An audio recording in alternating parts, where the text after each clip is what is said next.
Before there was Beerus, before there was Zeno, before the first Kai drew breath, there were the Celestials. And on Universe 7's oldest, quietest continent, one of them has been sleeping, waiting. Not dead, never dead, just unfinished. And on the day it wakes, something even stranger follows it through the tear it leaves behind. The Watchers. Beings who have sworn for 100,000 worlds never to interfere.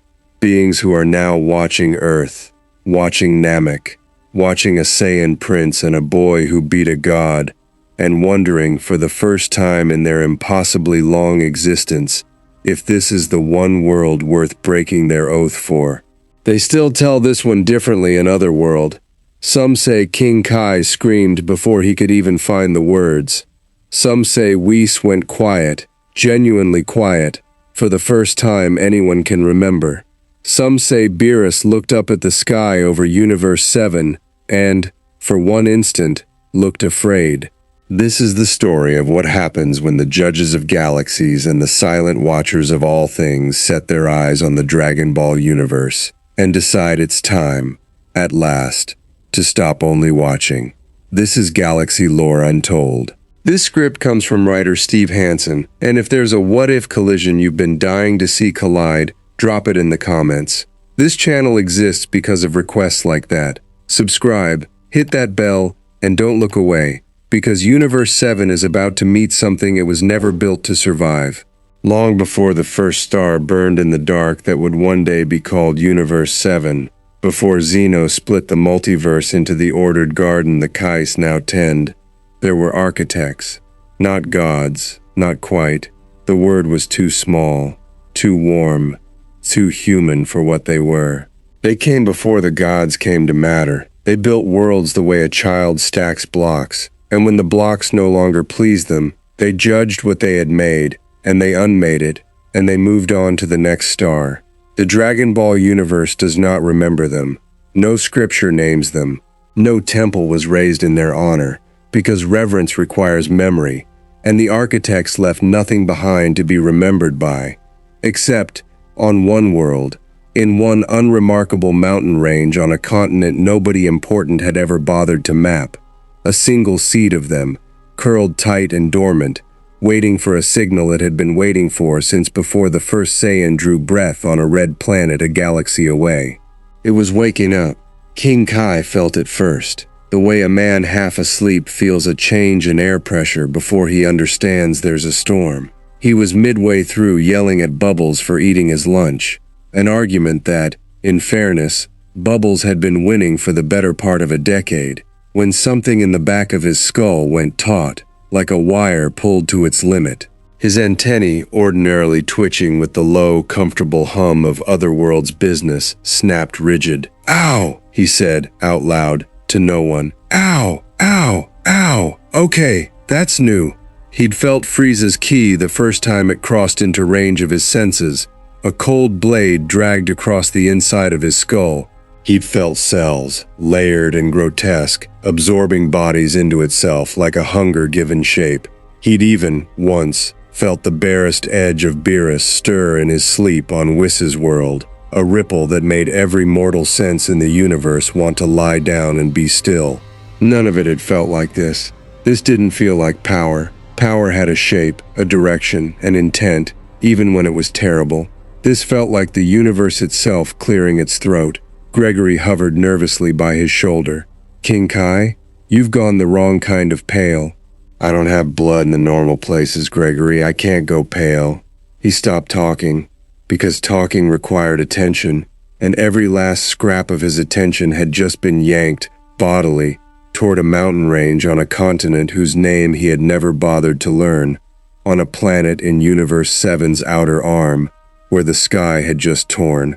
It didn't tear like fabric, it tore like something remembering it had always been two things pretending to be one, the blue peeling back at the seam to reveal not blackness, not stars, but a color that had no name in any language spoken by anything with a mouth. The rift was silent. That was the part that would haunt every witness who survived to describe it later. No thunderclap, no shockwave, no roar, just silence, and a wound in the sky, and light the color of something that predated color pouring through it. Beneath the wound, the mountains began to move. Not fall. Move. The way a sleeper's chest rises. The stone had never been stone at all. Not really. It had been a shell, patient beyond any patience a living thing could hold, wrapped around something that had chosen, 10,000 generations before the first human ancestor of the first Saiyan learned to make fire, to sleep here, in this quiet corner of an unimportant galaxy, until it was called. It was being called now. The peaks cracked open like the top of an egg struck from within, and stone the size of cities slid away in slow, ponderous silence to reveal not fire, not blood, not anything a mortal mind expected of something waking violently, but metal, black and gold, seamless, vast beyond the honest capacity of the eye to measure, a shoulder first, curved and impossibly smooth, then a second, then the long, unbending column of a neck rising through the wreckage of the mountain that had cradled it since before Universe 7 had a name. 2,000 feet of it, when it finally stood, maybe more. The kind of scale that made tall a useless word, the kind of scale where a person's mind simply stopped trying to hold the whole shape at once and instead fixated on some smaller, more survivable detail. The seam of white light running down the center of its faceless helm, glowing not like fire but like a held breath about to be released. It did not have eyes. It did not need them. When it turned its head, slow, deliberate, a motion that took nearly a full minute and displaced enough air to flatten the forest for a mile in every direction, the world understood, instinctively and all at once, that it was being looked at anyway. King Kai, 3 galaxies away and rooted to his own small planet by nothing but sheer force of horrified attention, found his voice at last. "Oh no," he said. "Oh no, no, no. Bubbles, Bubbles, get Beerus. Get Beerus right now." On Beerus's world, the god of destruction was, at that precise moment, deeply and personally offended by a piece of pudding. "This is not the same pudding," he said, holding the offending dish at arm's length like it had insulted his mother. "Whis, taste this. Tell me this is the same pudding." Whis, standing nearby with the serene patience of a man who had been having this exact argument in one form or another for several hundred years, took a small spoonful, considered it with theatrical gravity, and said, "It is in fact precisely the same pudding, my lord. You've simply had 6 other things today and your palate has become—" He stopped. It wasn't dramatic. Whis rarely allowed himself anything so undignified as drama, but his staff, which had been resting easy against his shoulder, tilted a fraction of a degree, and his eyes, normally half-lidded with the boredom of a being who had already seen everything worth seeing, opened fully. "My lord," he said, in a voice that had lost every trace of pudding-related amusement, "I believe we're about to have a very interesting day." Beerus set the pudding down without looking at it. He had known Whis long enough, had, in fact, known Whis for longer than most civilizations managed to survive, to recognize the particular stillness that came over his attendant right before something happened that Whis himself hadn't fully anticipated. It happened perhaps twice a millennium. It always meant something worth being awake for. "Where?" Beerus said. "Universe 7. A planet on the outer arm. Nothing of consequence. No advanced civilization. No strategic value that I've ever noted." Whis's staff pulsed once, the orb atop it flooding with a faint, troubled light, which is, I confess, precisely why I find this concerning. "Something has been sleeping there, my lord. Sleeping since before either of us drew breath, and it has just woken up." Beerus's ears flattened. "Sleeping," he repeated. "For how long?" "Longer than the universe has existed in its current form," Whis said, "which is, as you're aware, not meant to be possible." There was a silence between them, the specific, weighted silence of 2 beings who had each individually assumed, for the entirety of their long existences, that they understood the shape and rules of the universe they occupied, and who were both now recalculating that assumption in real time. "Show me," Beerus said. Whis's staff opened a window in the air, not unlike the ones he used to observe planets under consideration for destruction, though this one shivered at the edges in a way his images rarely did, as though the thing it was trying to display resisted the very act of being looked at. The image resolved. Beerus, god of destruction, a being who had personally erased planets from existence for offenses as small as poor manners, who had traded blows with a mortal Saiyan and walked away amused rather than concerned, who had watched Frieza's genocides and Cell's horrors with the mild interest of a man watching weather, went very quiet. That, he said finally, is not from this universe. No, Whis agreed. It isn't. Then what? Beerus said, and for the first time in longer than Whis could remember, there was an edge underneath the god of destruction's usual imperious drawl that sounded, unmistakably, like caution. Is it doing in it? Neither of them had an answer yet. But 3 galaxies away, on the wounded planet itself, something else arrived to make the question considerably more complicated. The Watcher came through the same tier the Celestial had left in waking, though it did not announce itself with the same violence. There was no shattering of mountains, no silent scream through space that every sensitive mind in 100 systems could feel. There was simply, between one instant and the next, a presence where there had been none. Tall, gaunt, silver blue, robed, standing on a ridge overlooking the crater, where the awakened giant now stood motionless, patient, waiting for something none of the watching mortals below could begin to guess at. The Watcher's name, though no one on this world would learn it for some time yet, was Iku.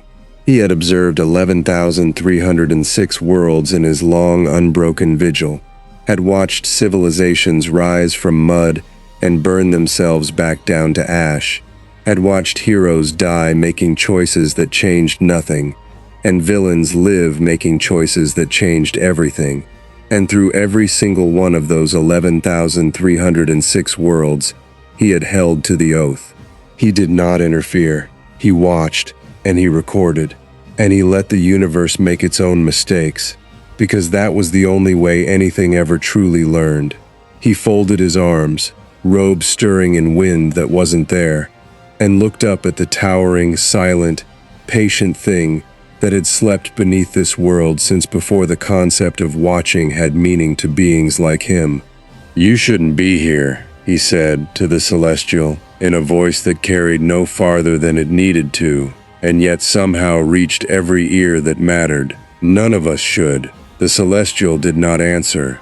It simply turned its faceless head, slow and vast, toward the horizon, toward the distant, unknowing hum of a world called Earth, full of small, loud, extraordinarily stubborn lives that had no idea, yet, that they were about to be examined. EQ watched it turn, and for the first time in 11,306 worlds, he found himself wondering whether watching would be enough this time. On Earth, the day had started ordinary. Goku was upside down. This was not, strictly speaking, a crisis.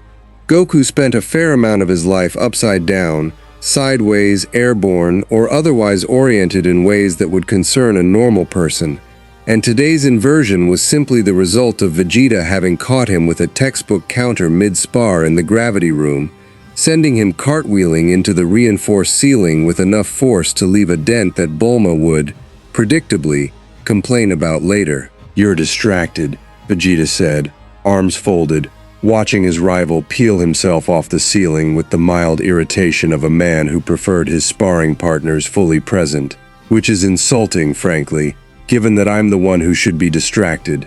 Beerus ate the last of the good sake this morning and blamed me.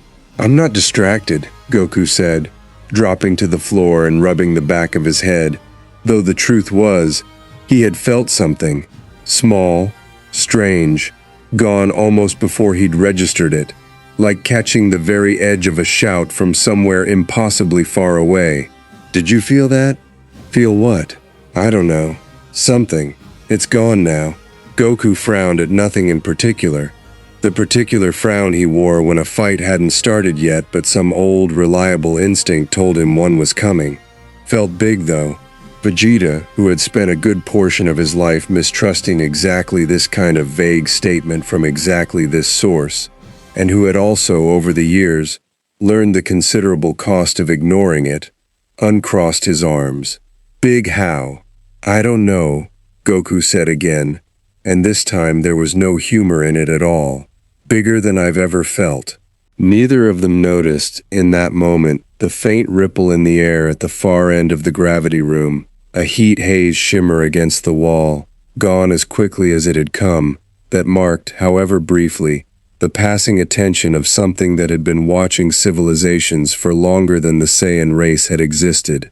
Somewhere above the sky the two of them trained under, a 2,000-foot giant of black and gold metal stood motionless over a shattered mountain range on the far side of the galaxy, and began, at last, to walk. The walking took 3 days. Not because the Celestial was slow.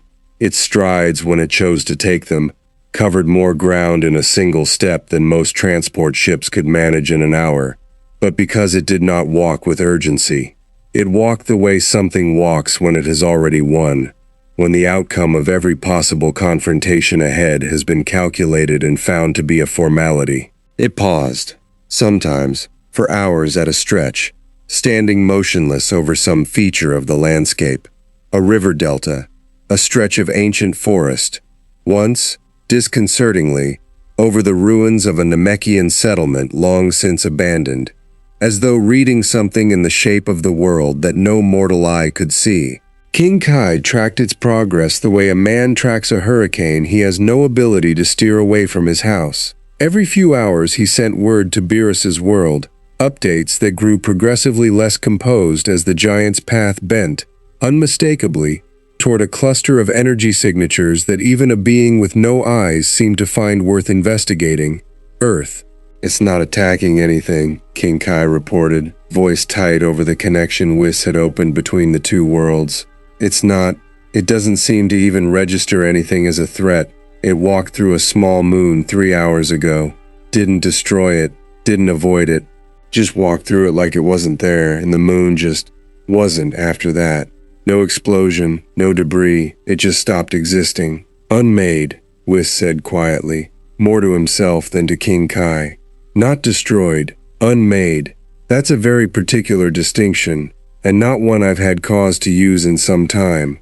Beerus, seated with uncharacteristic stillness, had not touched food in 6 hours, a span of time long enough that even Whis, who had watched his god eat through several minor apocalypses without missing a course, found it worth remarking on privately. You said these things build worlds, Beerus said, and unmake them when they're, what was your word? Displeasing, Whis said.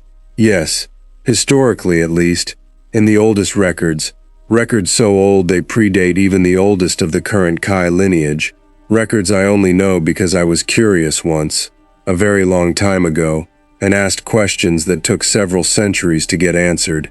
The Celestials were architects of the earliest era of creation, judges. They would seed a world with life, let it develop, and return, eons later to weigh what it had become. Worlds that pleased them were left to continue. Worlds that didn't, Whis paused, choosing the word with unusual care, were edited. And this one has been asleep since before the current universe took its shape. So it appears, which means, Beerus said slowly, it's been asleep since before I had any say in how this universe turned out. Which means whatever judgment it's carrying, it was formed watching something that isn't even my Universe 7 anymore. His tail lashed once, sharp and irritated. I find that extremely presumptuous, Whis, for perhaps the first time in this entire unfolding crisis, allowed himself the ghost of a smile. You would. It's my universe to destroy if it deserves destroying, Beerus said, standing now, an edge of genuine temper beneath the words that Whis recognized as dangerous, in a way Beerus's usual petulance never was.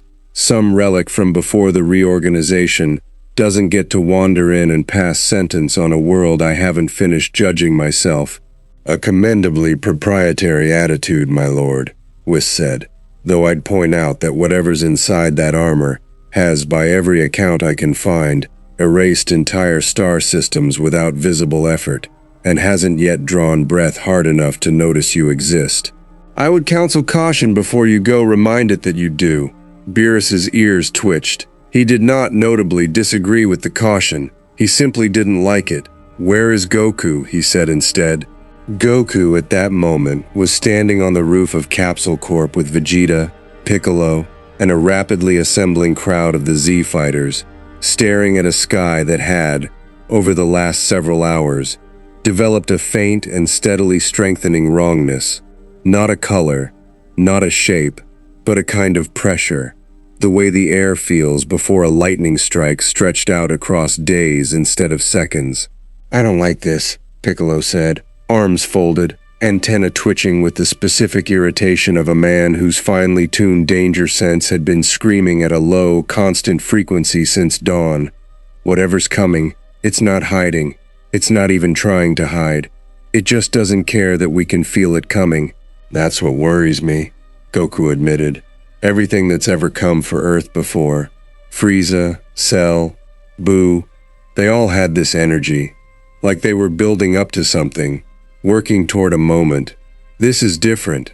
It's just steady, like it already knows how the story ends. Comforting, Vegeta said flatly. Bulma emerged from the lab below, tablet in hand, hair pulled back in the harried knot she wore whenever a crisis had disrupted whatever project she'd actually meant to be working on. Whatever's out there, it's not on any scanner I own, and believe me, I own good scanners. Whatever this thing is, it's not emitting anything I recognize as ki, energy signature, radiation, nothing. It's like there's a hole in the data where it should be. King Kai's been in contact, Goku said. He says it's been walking for 3 days. Not fast. Just coming. And he says it's heading here. Here specifically, Piccolo said. Or Earth generally? Here specifically, Goku said. And something in his tone made even Vegeta's usual sneer falter. Just slightly. He says it changed course 12 hours ago. Was heading in a straight line before that. Didn't seem to be aiming anywhere. Now it's beelining. Right for this planet. Right for... Goku hesitated, an uncharacteristic pause for a man who rarely hesitated before anything, including mortal danger. Right for us. This spot. Like it already knows exactly where we are. The crowd on the roof went quiet. It was Krillin, notably, who broke the silence, in the way Krillin often did, not because he was brave, particularly, in the loud sense the others sometimes were, but because someone had to say the thing everyone else was too polite or too proud to ask. Should we be running? He said. I'm just saying. As an option. On the table. Not like a coward thing. A strategy thing. If it wanted us dead, Piccolo said, I don't think it would have bothered walking 3 days to do it. That's not actually that reassuring, Piccolo. It wasn't meant to be. Ekyu had not left the giant's side since it woke. This too was a violation, a small one, in the grand architecture of the oath, but a violation nonetheless. Watchers did not follow. Watchers observed from a fixed distance, took in what needed taking in, and moved on to the next unfolding story among the countless unfolding across the breadth of everything. To walk alongside something, to track its path deliberately rather than happen upon it, edged uncomfortably close to participation. He told himself he was simply curious. He had, after all, never encountered a sleeping celestial before, had believed, along with every other member of his order, that the last of the ancient sleepers had either awakened millennia ago, in the earliest eras of creation, or would never wake at all, having been forgotten by whatever mechanism once called them to judgment. This one broke every assumption he'd built his long existence on. That alone justified a closer look. He told himself that. He was aware, on some level he chose not to examine too closely, that it wasn't the whole truth.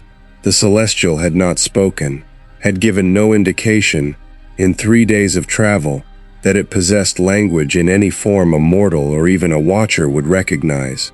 But something in its bearing had changed since it locked onto the small cluster of energy on the world it now approached. It moved with more purpose, less patience, as though it had found, among all the readings it had taken of this young, strange, violently vibrant universe, something worth actually stopping for. "You found something interesting," Eku said to the silent giant, as they crossed the last stretch of empty space between the outer system and the blue-green world ahead. "I'd like to know what." The Celestial did not answer. It never had.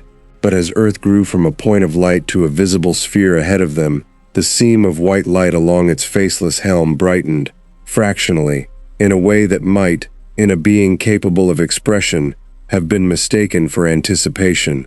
Eku found that of everything he had witnessed in 11,306 worlds, deeply unsettling.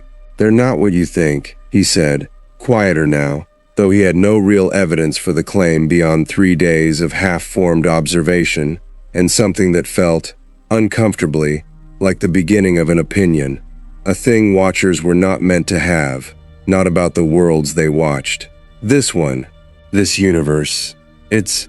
He stopped himself before finishing the sentence, because finishing it would have required admitting that he had, over 3 days of silent travel, become invested in an outcome.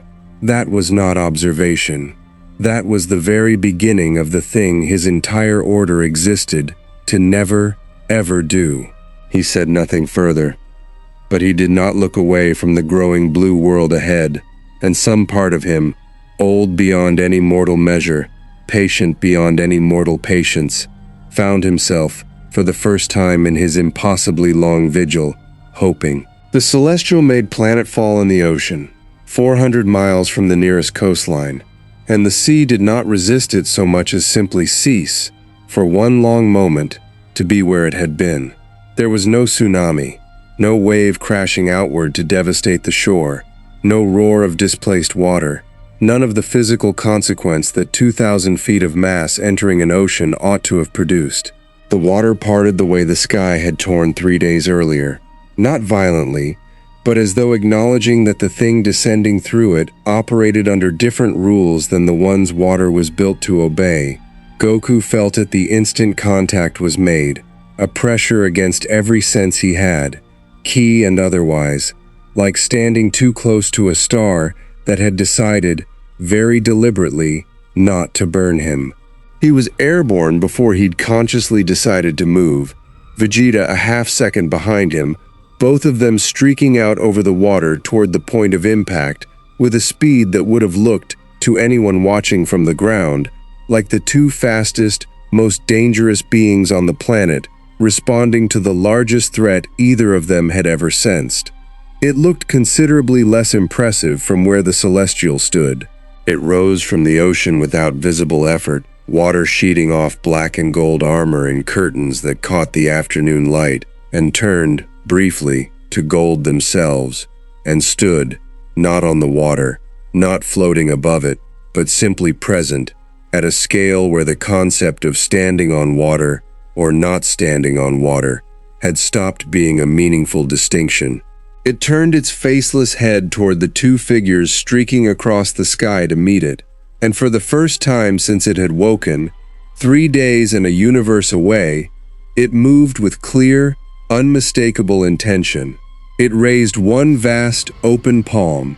Goku had time to register the light building in the giant's palm, not ki, not anything his instincts recognized, but pressure, a gathering of something ancient and total. And to think, with the particular clarity that came to him only in the seconds before something enormous was about to happen, this is going to hurt more than anything ever has. Then the light released, and the sky over the Pacific turned white. The light did not kill him. That was the first thing Goku understood. In the strange, stretched-out clarity that came with a blast of that magnitude, he understood it before he understood almost anything else. Before he understood which way was up, before he understood that Vegeta was screaming his name somewhere to his left, through a haze of static and afterimage.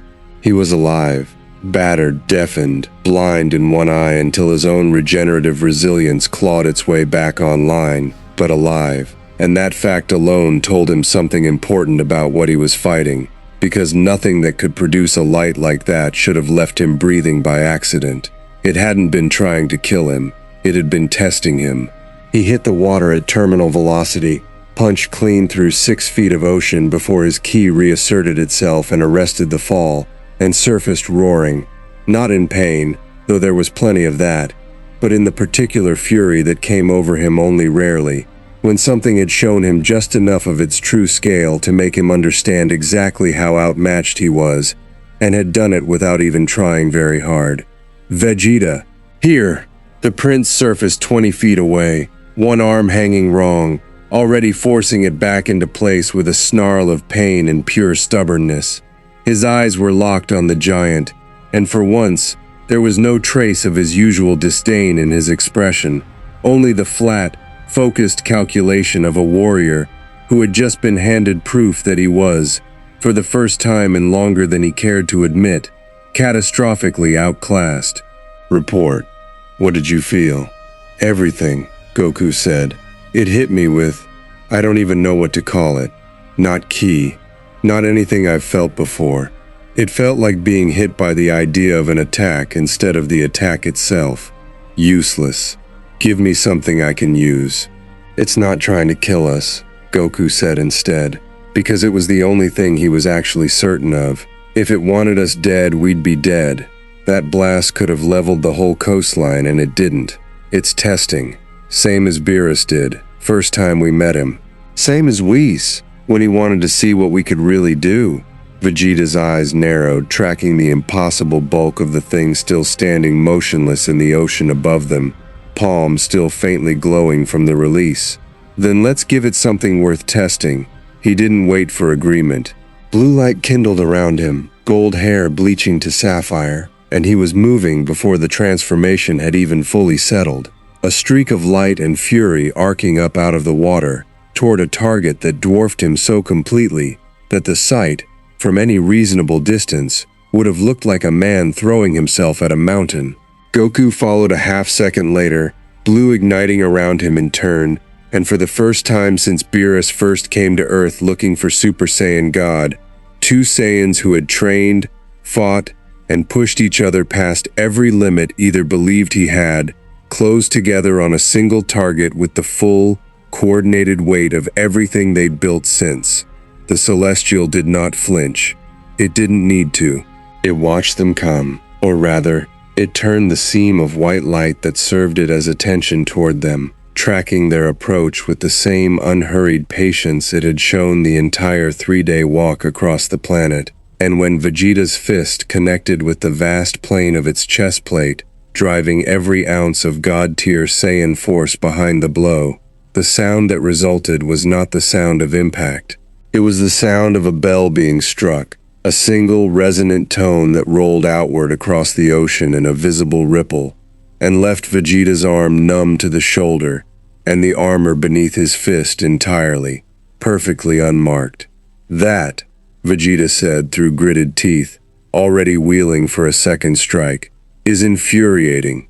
Goku came in low, aiming for the joint of the knee, a target chosen with real tactical thought, the kind of thinking that came from a lifetime of finding the seams in things that looked seamless, and connected with a Kamehameha charged to the absolute edge of what his body could survive channeling. The wave struck true, blue light wrapping around the giant's leg in a column of pure destructive force that would have leveled a mountain range, would have cored through Cell without slowing down, would have ended most fights the two of them had ever been in before either combatant had drawn a second breath. The Celestial looked down.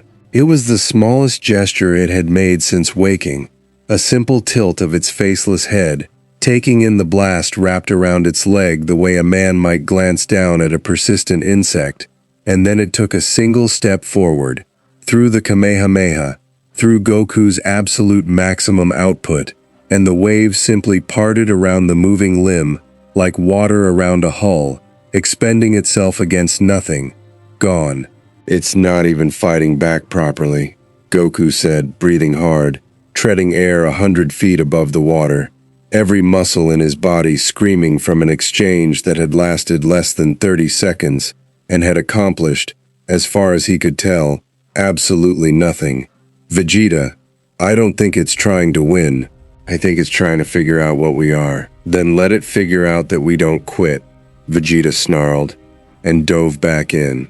On the ridge Eku had claimed as his vantage, a strip of coastal cliff a mile from the impact site, close enough to observe clearly, far enough to remain, technically, uninvolved. The watcher stood with his arms folded and watched two mortals hurl themselves, again and again, against a being that could unmake moons without visible effort, and felt something shift in his chest that he did not have a word for in any of the countless languages he had learned across 11,306 worlds.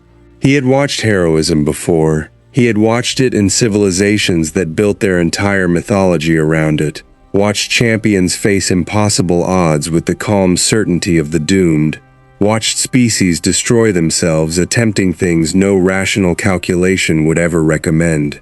He had cataloged it, understood its mechanics, its evolutionary logic, its narrative shape, its place in the story of every world he'd ever recorded.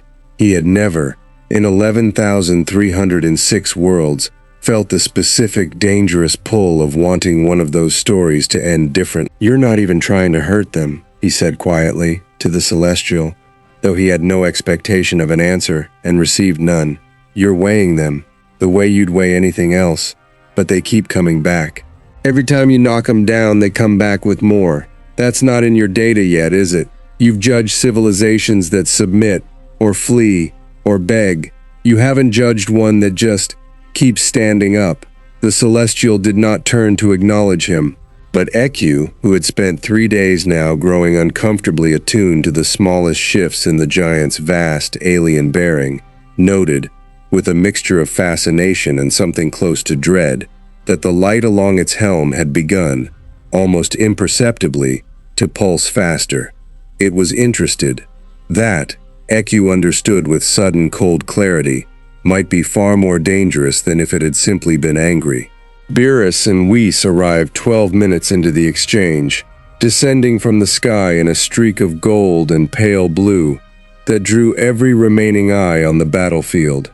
Piccolo, Krillin, Gohan, and the rest of the Z fighters, who had assembled on the coastline in a ragged, awestruck line, watching two Super Saiyan gods get systematically, patiently, almost gently dismantled by something that had barely moved from where it first surfaced.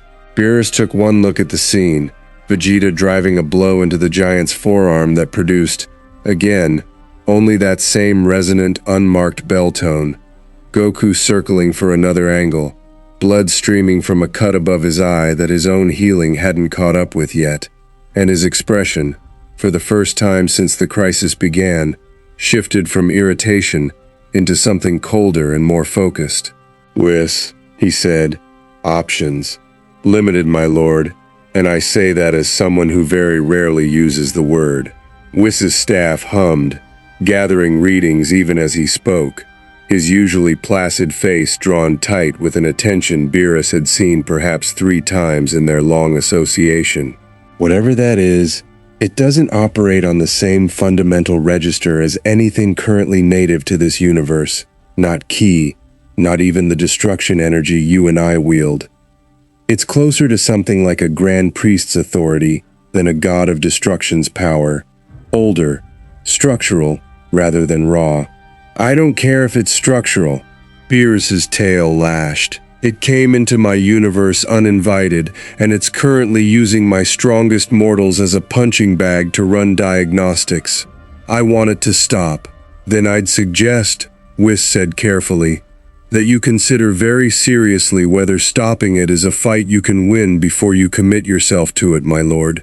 I say this with the greatest respect for your considerable power, and the greatest honesty about what I'm currently reading from that entity's baseline capacity, which is, to be plain, orders of magnitude beyond even your own."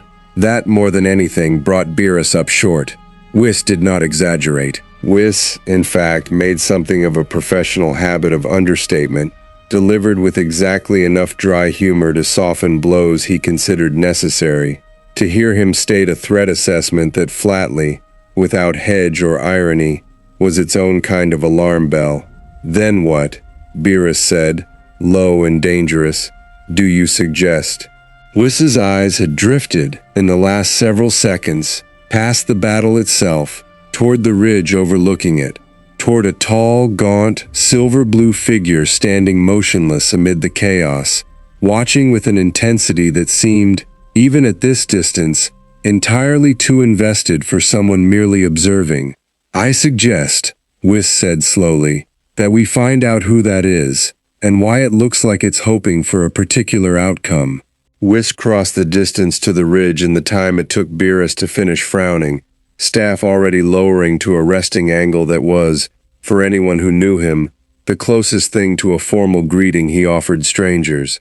"You'll forgive the interruption," he said to Eku, in a tone so pleasantly conversational it might have belonged at a garden party rather than half a mile from a battle capable of leveling continents. "But I find myself extremely curious about a being who can stand this close to that." A small gesture toward the Celestial, still patiently absorbing everything Goku and Vegeta could throw at it. "And watch it with an expression I can only describe as hopeful. Watchers don't hope, or so the old records claim. I'd be delighted to learn the records are wrong." Eku turned. He had known, on some level, that this moment was coming, had felt the approach of the pale blue attendant, and the small, sharp-eyed purple figure beside him, the way one feels weather changing, an inevitability rather than a surprise, and still, faced with direct address from a being whose calm masked something Eku's long experience recognized immediately as considerable danger, he found himself uncertain how to answer honestly without answering too much. "I am Eku," he said finally, "of the Watchers. And you're correct, we do not hope. It is in fact expressly forbidden. Hope implies investment. Investment implies a desired outcome. A desired outcome implies the beginning of interference, and interference is the one law our order has never broken. In all the ages we've kept our vigil." "That's a great deal of careful grammar for someone who isn't hoping," Whis observed mildly. Eku's jaw tightened, fractionally, the smallest tell, but Whis, who had spent centuries reading the subtlest signals in beings far more composed than most, caught it easily. "I've observed 11,306 worlds," Eku said. "I have never once broken the oath. I don't intend to break it today. But I will tell you what I've observed, because observation is permitted, even when the observer finds himself." He stopped, chose the word with visible care. "Affected by what he sees." "I'm listening," Whis said, and beside him, Beerus, arriving a beat later with considerably less patience, cut in before Eku could continue. "Skip to the part where you tell me how to make that thing stop using my mortals as a stress test," Beerus said. Eku studied him for a long moment, the god of destruction of an entire universe, looking, for all his imperious bearing, genuinely rattled by something for what might well have been the first time in his long existence, and something in his ancient, patient face softened, just slightly. "You can't," he said, "not by fighting it. It isn't like the powers you're accustomed to measuring yourself against, my lord. Forgive me, I don't know your proper address, and I suspect you'd find any address I chose insufficiently respectful regardless." A flicker of something almost like dry humor. "The Celestials do not fight, in the sense you understand fighting. They evaluate. Every blow your mortals have landed, every wound they've taken in return, that's not combat to it. That's data collection. It is building a complete profile of what this world's strongest inhabitants are capable of, under pressure, at the absolute edge of their limits.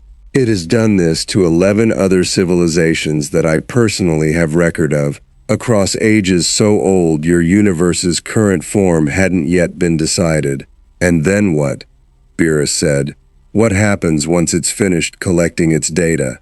"Then it judges," Eku said simply, "and the judgment is final. There is no appeal. There is no negotiation. If this world, if this universe, is found wanting, it will be unmade, cleanly, without cruelty, and without the slightest hesitation. If it's found worthy, it will be left to continue, and the celestial will return to whatever rest it came from, likely for another age longer than your universe has yet existed. The silence that followed lasted long enough for the sound of Vegeta's next attempt. A full-power final flash, blue-white and screaming, breaking harmlessly across the celestial's shoulder with the same resonant, unmarked toll as everything before it, to roll across the water and fade into nothing. "That's not a fight," Beerus said slowly. "That's an exam." "Yes," Eku said. "And what?" Whis asked, in the careful, measured tone he used when he already suspected he wasn't going to like the answer. "Does it look for, in an exam like that?" Eku was quiet for a long moment, watching the two Saiyans below regroup, bloodied, exhausted, refusing with every fiber of their considerable stubbornness to stay down, before he answered. "I don't fully know," he admitted. "I've watched judgments before, from a careful distance, on worlds I was never meant to influence. Some were found wanting for cruelty, some for stagnation, worlds that stopped growing, stopped striving, simply endured rather than lived. Some, and this is the part I suspect matters most here, were found wanting for surrender, for folding the instant the scale of the threat became clear, rather than meeting it." His pale eyes tracked Goku, climbing back to his feet below with blood still streaming down the side of his face, gathering ki for another pass despite every reasonable argument his body was making against it. "This world does not seem inclined to fold." "No," Beerus said, something unfamiliar in his voice. Not quite pride, not quite anything Beerus would ever willingly name aloud, but adjacent to both. It really isn't. Below, on the water, Goku had reached the specific, dangerous clarity that came only when a fight had stopped being about winning and started being about understanding. "It's not hitting back at full strength," he said to Vegeta, both of them treading air at a wary distance now, watching the giant stand motionless once more, patient, waiting for whatever came next. "That first blast, the one that nearly took my head off, that wasn't even close to its ceiling. I could feel that much. It's giving us exactly enough to see what we do with it. Nothing more." "I'd noticed," Vegeta said dryly, flexing an arm that had, over the last several minutes of punishment, begun to knit itself back together through sheer Saiyan resilience.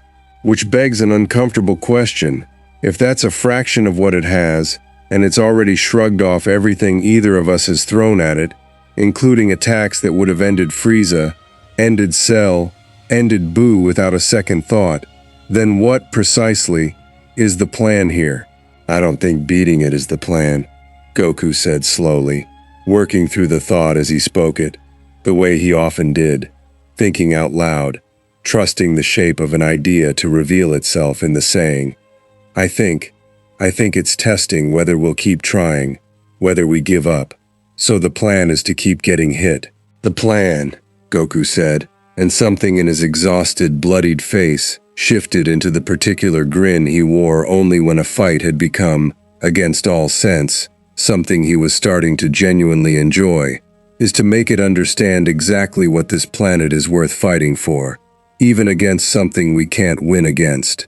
Vegeta stared at him for a long moment, the specific, exasperated stare he'd perfected over decades of being dragged, against his better judgment, into exactly this kind of reckless, idealistic nonsense.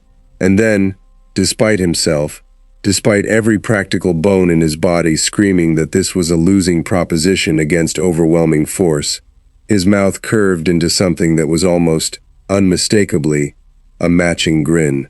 "Kakarot," he said, "you are going to get us both erased from existence." "Probably," Goku agreed cheerfully, gold light already kindling around him again. "Ready?" "I was ready before you finished the sentence."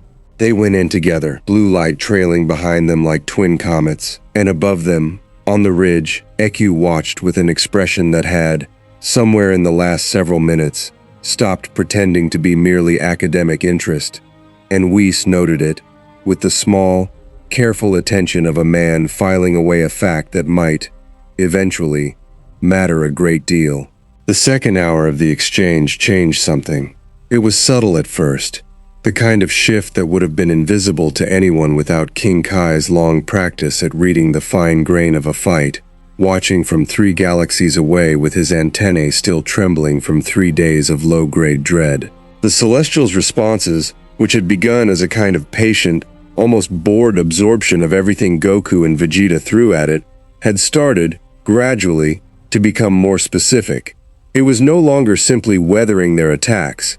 It was responding to them, angling its stance a half-degree differently after Vegeta's third final flash, as though accounting for a pattern it had identified in the prince's technique, adjusting the timing of its open palm blasts by fractions of a second after Goku's fourth attempt to close the distance, as though it had learned, in real time, to anticipate the specific rhythm of a Saiyan's burst-speed approach. "It's learning," King Kai said, voice tight over the connection to Whis's staff. "It's not just taking data anymore.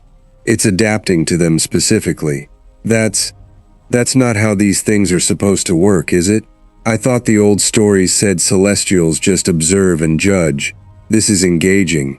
"The old stories," Whis said slowly, watching the exchange below with an intensity that had, over the last hour, sharpened into something closer to genuine unease, may simply never have accounted for opponents who kept escalating instead of falling back. Perhaps it's never had cause to adapt before. Perhaps every world it's ever tested simply broke, long before it needed to learn anything new about how to test them. Below, Goku felt the shift too. Felt it in the way the Celestial's next blast came a fraction faster than his instincts had prepared for, clipping his shoulder instead of missing clean, sending him spiraling into the water hard enough to crater the seabed 40 feet down. He surfaced coughing brine, arm hanging loose and wrong at the shoulder, and found, through the haze of pain and exhaustion that had been building steadily for 2 hours now, that some old and familiar part of him was, despite everything, delighted. "It's getting better," he said, when Vegeta dropped beside him to check the damage, with a scowl that failed entirely to hide his own matching intensity. "It's actually learning how we fight. Do you know how long it's been since something did that mid-battle, instead of just hitting harder?" "I'm thrilled for you," Vegeta said. "I would prefer it learn slightly less quickly, given that my arm currently does not function." "Fair. We can't keep doing this at this pace," Vegeta added, and the admission, rare, unwelcome, dragged out of him by nothing but blunt necessity, cost him visibly to say, "We're both running on fumes.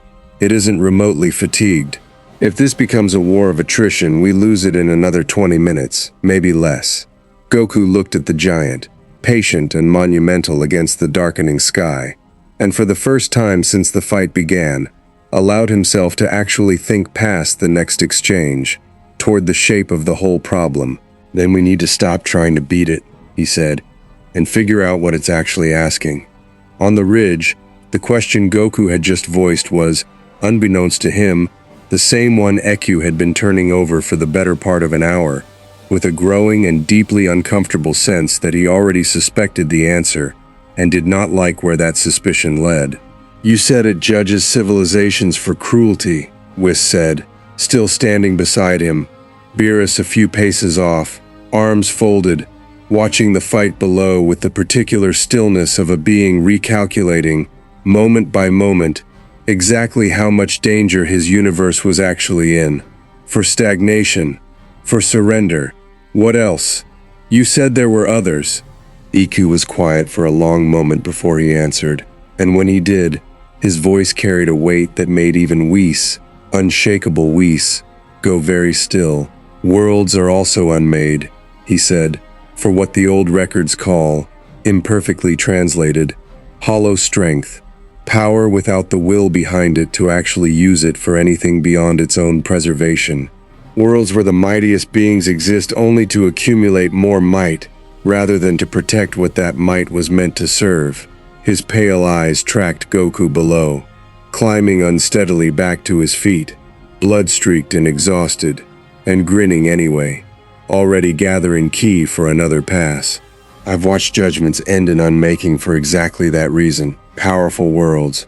Worlds that could have stood against anything, and didn't when the moment came, because their strength had nowhere real to point itself. And this world? Beerus asked, without turning from the fight. What's it seeing here? I don't know yet, Eku admitted, but I'll tell you what I do know, my lord, because I think it matters more than my oath likes to admit it does. He turned finally to face Beerus directly, something old and urgent in his ancient face. In 11,306 worlds, I have never watched two beings keep escalating an unwinnable fight, past exhaustion, past reasonable hope, not out of desperation but out of something closer to joy. That man down there, a nod toward Goku, hauling himself upright yet again, isn't fighting because he thinks he'll win. He's fighting because the fight itself means something to him. I don't know if the Celestial has ever encountered that before. I don't know what it does with data it has no category for. Beerus was quiet for a long moment. Then, unexpectedly, something that might almost have been a smile crossed his sharp, feline features. Then let's hope, he said, that whatever category it invents for Kakarot it likes. The third hour brought the first real crack in the Celestial's composure, if composure was even the right word for something so vast and unreadable that the concept barely applied. It came after Goku, running on fumes, blood loss, and the last stubborn reserves of a body that had been pushed past reasonable limits for longer than either Saiyan had ever sustained against a single opponent, found an opening no one, least of all Goku himself, had expected to exist. A gap, fractional and fleeting, in the giant's guard as it reset from a blast that Vegeta had baited it into overcommitting to. A half-second where the vast attention that had tracked both Saiyans with unerring precision for 3 hours flickered, just once, toward the wrong target. Goku didn't think. He simply moved, closing the distance at a speed that pushed his battered body past every remaining safety margin it had left, and drove a fist. Not a blast, not a technique, just a fist, raw and simple, and thrown with everything 3 hours of escalating desperation and stubborn refusal to quit had left him, directly into the seam of white light at the center of the Celestial's faceless helm. The sound that followed was unlike anything either Saiyan or anyone watching from below had heard in 3 hours of increasingly impossible violence. Not a bell tone, not the resonant, unmarked toll that every previous blow had produced. A crack, sharp, singular, and gone almost before it registered. And for one instant, one single suspended instant, the vast and patient giant that had walked across a planet without hurrying and absorbed the full output of 2 Super Saiyan gods without visible effort, staggered. It was less than a full step. It lasted less than a second. But it happened, and every witness to it, Eku on the ridge, Whis and Beerus beside him, King Kai 3 galaxies away, Vegeta treading air 20 feet from the point of impact, understood, in that single suspended instant, that something that should have been impossible had just occurred. Goku, floating in the wreckage of his own momentum, arm numb to the shoulder and vision swimming with exhaustion, stared up at the giant with an expression of pure, unguarded astonishment. I hit it, he said, to no one in particular, to everyone at once. I hit it. The Celestial's head lowered, slow and deliberate, until the faceless seam of light was aimed directly at the small, battered, impossibly stubborn figure floating before it.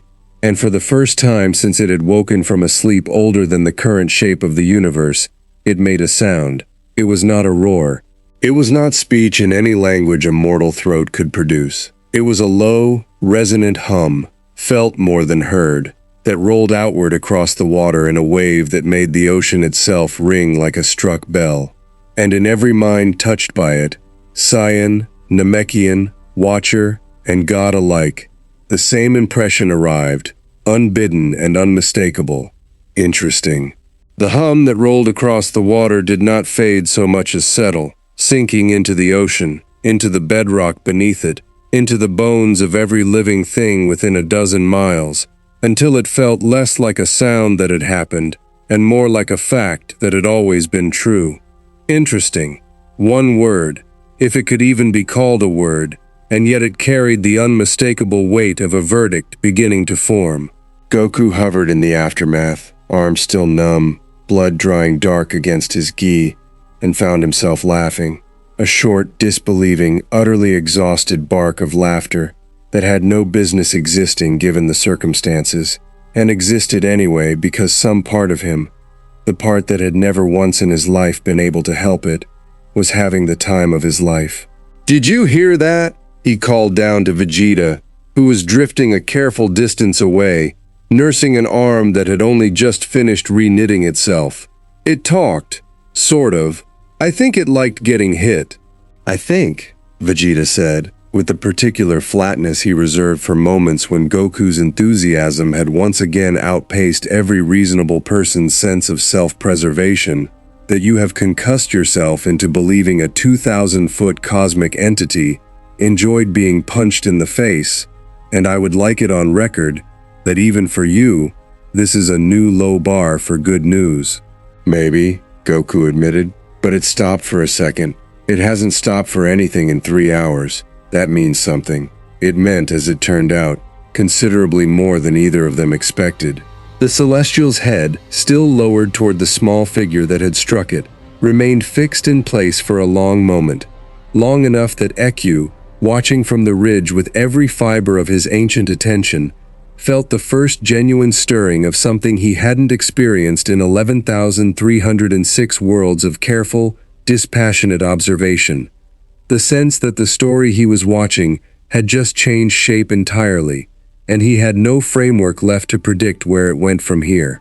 Then, slowly, deliberately, the giant lowered itself. It did not crouch. Exactly.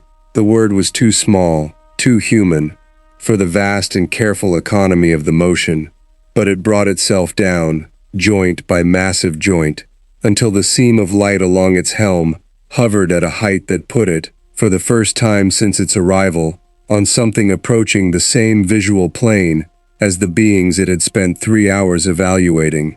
The ocean churned and resettled around the shift in mass, and then, with a slowness that felt almost impossibly considerate, it extended one vast open palm toward Goku.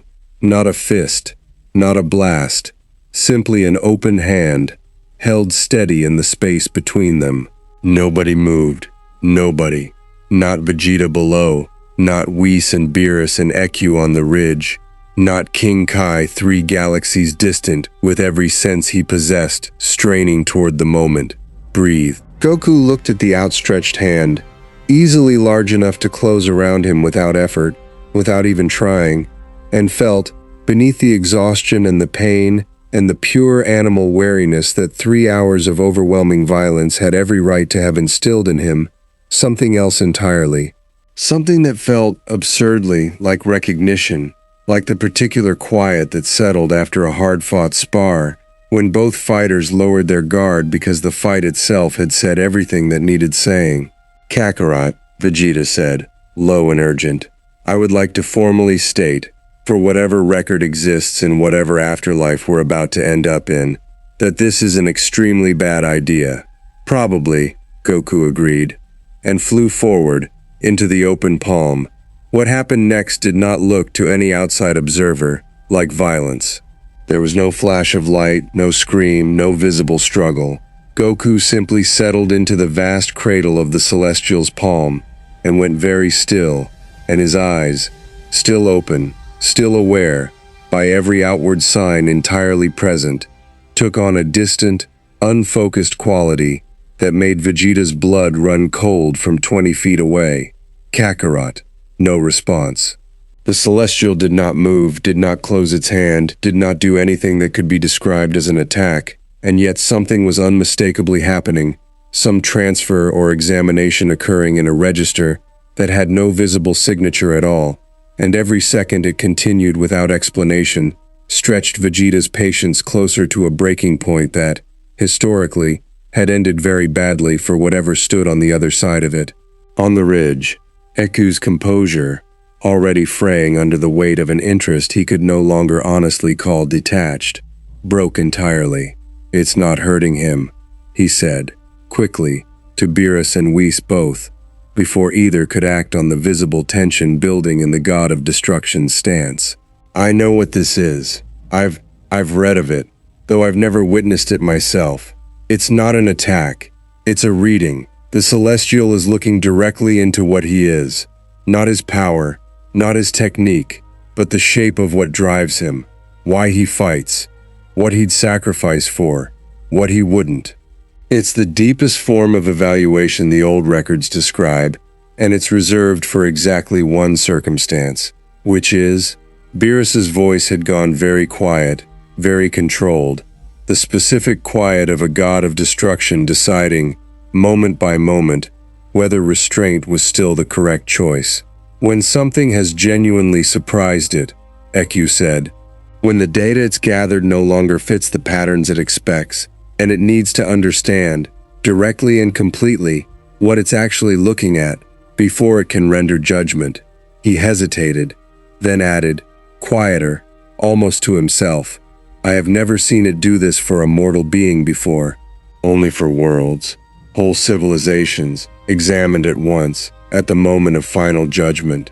His pale eyes did not leave Goku, motionless in the vast palm. "It's not judging your planet right now, my lord. It's judging him, and I think, whatever it decides, the rest of this world's fate may follow from it." Whis's staff had gone very still in his hand, its orb dark and watchful. "That's a great deal of weight to place on one man's shoulders. He seems," Eku said, and something in his ancient voice carried unmistakably the ghost of admiration he was not supposed to be capable of feeling, remarkably well suited to carrying it. Inside whatever space the Celestial's attention had opened around him, Goku experienced something that had no clean analog to anything he'd lived through before. Not the corridor of memory old Kai had once shown him, not the strange dreamlike stillness of the afterlife he'd visited more than once, but something vaster and stranger, a sense of being unfolded, laid open and examined down to some foundational layer he hadn't known existed within himself. He saw, or felt, or somehow simply understood, flashes of things that weren't quite memory and weren't quite vision. A boy on a mountain, learning to throw a punch that meant something. A brother he'd fought without hating. A tournament where he'd let an opponent walk away with dignity intact rather than press an advantage.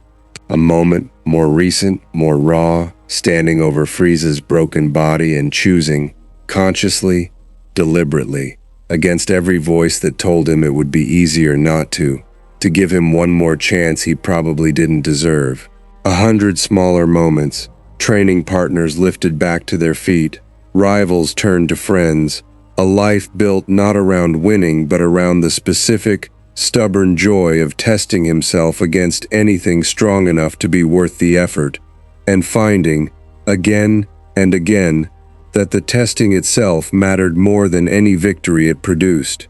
And beneath all of it, running through every single fragment like a single unbroken thread, the same simple foundational truth, examined now from every possible angle, by something that had spent longer than the universe's current age, learning to recognize the difference between strength that served itself and strength that served something larger.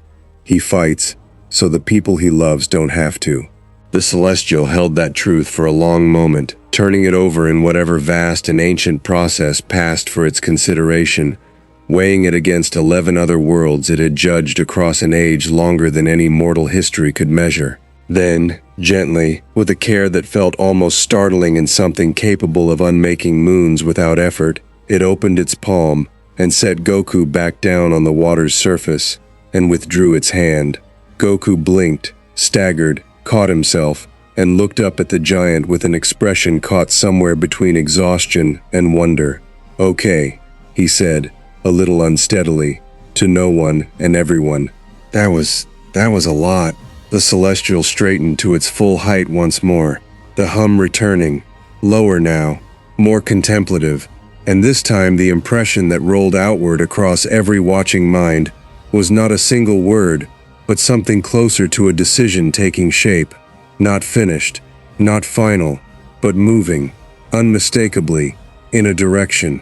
3 galaxies away, King Kai felt it too, and found himself, for the first time since the crisis began, allowing a small and fragile hope to take root. "I think," he said slowly, to Whis's open channel, "it might actually be considering not ending the world, which, given how the last 3 hours have gone, I will absolutely take." Not every watcher shared Eku's restraint, and the one who noticed the crack in it first arrived precisely as Goku was catching his breath on the water's surface, still trembling faintly from whatever the Celestial's reading had opened inside him. Her name, in the closest approximation mortal tongues could manage, was Uatu-sei, younger than Eku by several thousand worlds, sharper in temperament, and possessed of the particular zeal common to those who have spent less time watching the oath bend under the weight of genuinely difficult cases. She arrived the way watchers arrived, between one instant and the next, materializing on the ridge beside Eku with none of his careful stillness, and all of the coiled, disapproving energy of someone who had been sent, rather than come freely. "You've been gone from the Council's sight for 3 days, she said, without preamble, her pale eyes flicking once, dismissively, toward the vast form of the Celestial still settling in the water below. 3 days, Eku, tracking a rogue Celestial's awakening without report, without consultation, and now I find you standing close enough to its judgment radius that half the Council believes you've already begun advising it. I haven't," Eku said, and it was, technically true. A fact he clung to with more relief than he was entirely comfortable admitting. "I've observed, nothing more. You spoke to its attendants." Uatu-sei's gaze cut to Whis and Beerus, still standing several paces off, watching the exchange between the 2 silver-blue figures with the particular attentiveness of beings who had learned, over long practice, that arguments between powers they didn't fully understand were worth listening to closely. "You answered their questions. You told them what the Celestial looks for in judgment. That is not observation, Eku. That is counsel. That is the beginning of the exact interference our order was built to forbid." "I told them what any student of the old records could have told them," Eku said, and for the first time in the exchange, something sharp entered his voice. Not quite anger, but its close cousin, the particular defensiveness of a being who suspected, uncomfortably, that the accusation wasn't entirely wrong. "I did not tell them how to win. I did not tell them what to say or do to sway a judgment that isn't theirs to sway. I answered questions about a phenomenon our order has studied for longer than either of us has existed, because the alternative was watching them walk blind into an evaluation that could unmake their entire universe, and calling that neutrality. That is exactly what neutrality is," Uatu-sei said. "That has always been what neutrality is. The oath does not bend for sympathy, Eku. It cannot. The day it does, for even one world, it stops meaning anything for the other 11,306. The number landed harder than she likely intended, a mirror of the exact figure Eku had used himself, hours earlier, to Whis, as though the weight of every prior world he'd watched and never touched had been called up specifically to shame him with its scale. He didn't answer immediately. Below on the water, Goku had rejoined Vegeta, the 2 of them in low, urgent conversation, and further out the Celestial stood motionless once more, its judgment, whatever shape it was taking, still visibly, palpably unfinished. "Tell me something," Eku said finally quiet. "In 11,306 worlds, how many of them fought back the way this one has? How many kept standing, past reasonable hope, not because they thought they could win, but because giving up wasn't in them?" Uatu-sei's jaw tightened. She did not answer immediately either, and the silence between them said more than either of them was willing to say aloud. 4, she admitted finally, low. "In 11,306, 4 worlds where the strongest among them refused to break, all the way to the end. And how many of those 4 survived judgment?" The silence stretched longer this time. 1, she said. Beerus had, over the course of this increasingly strange day, developed a healthy new respect for how little he actually understood about the universe he technically presided over. A realization that sat about as comfortably with him as most realizations that undercut his own authority tended to. So, he said, cutting into the two watchers' quiet, tense standoff with the particular bluntness of a god who had run entirely out of patience for cosmic subtlety. There's a council, somewhere above the two of you, which means there's a chain of command watching all of this, deciding, right now, whether your friend here, a nod at EQ, has already broken whatever sacred rule stops your entire order from lifting a finger to help anyone, ever, under any circumstances, no matter how much they clearly deserve it. That's a reductive way to characterize 11,306 worlds of careful non-interference, Uwatuse said, stiff. I'm a reductive person, Beerus said. It's part of my charm. Whis will confirm. He's not wrong, my lord, Whis said, mild as ever, though his eyes hadn't left the distant, monumental shape of the celestial once. Though I confess I'm more interested in a different question. If your council believes EQ has already crossed a line simply by answering questions, what happens to him if the Celestial's judgment goes against this world? Does the oath simply let him watch it end, having grown this invested, and call that consequence-free? Uwatuse's silence, this time, was its own answer. That, she said finally, is precisely what the council fears. That's why I was sent. Not merely to reprimand him. Her pale eyes found Iku's, and something in them, for the first time, softened. Not approval, not quite, but something adjacent to concern that read, on a face built for eternal detachment, as strange and out of place as a crack in stone. We've lost watchers before. Not often, not many, but it happens. When one of us watches a world close enough, long enough, to stop being able to let it go if it's found wanting. The oath doesn't just protect the worlds we watch, EQ. It protects us from exactly this. Then perhaps, EQ said, quiet. The oath was built by beings who never watched a world worth breaking it for. The words hung in the air between them, heavier than either of them, perhaps had expected them to land. Uwatuse did not answer immediately. When she finally spoke again, her voice had lost its edge entirely, replaced by something wearier, older than her years among the order suggested she should carry. The council will be watching this judgment as closely as you are, she said. Every watcher who can reach this system without violating the oath already has.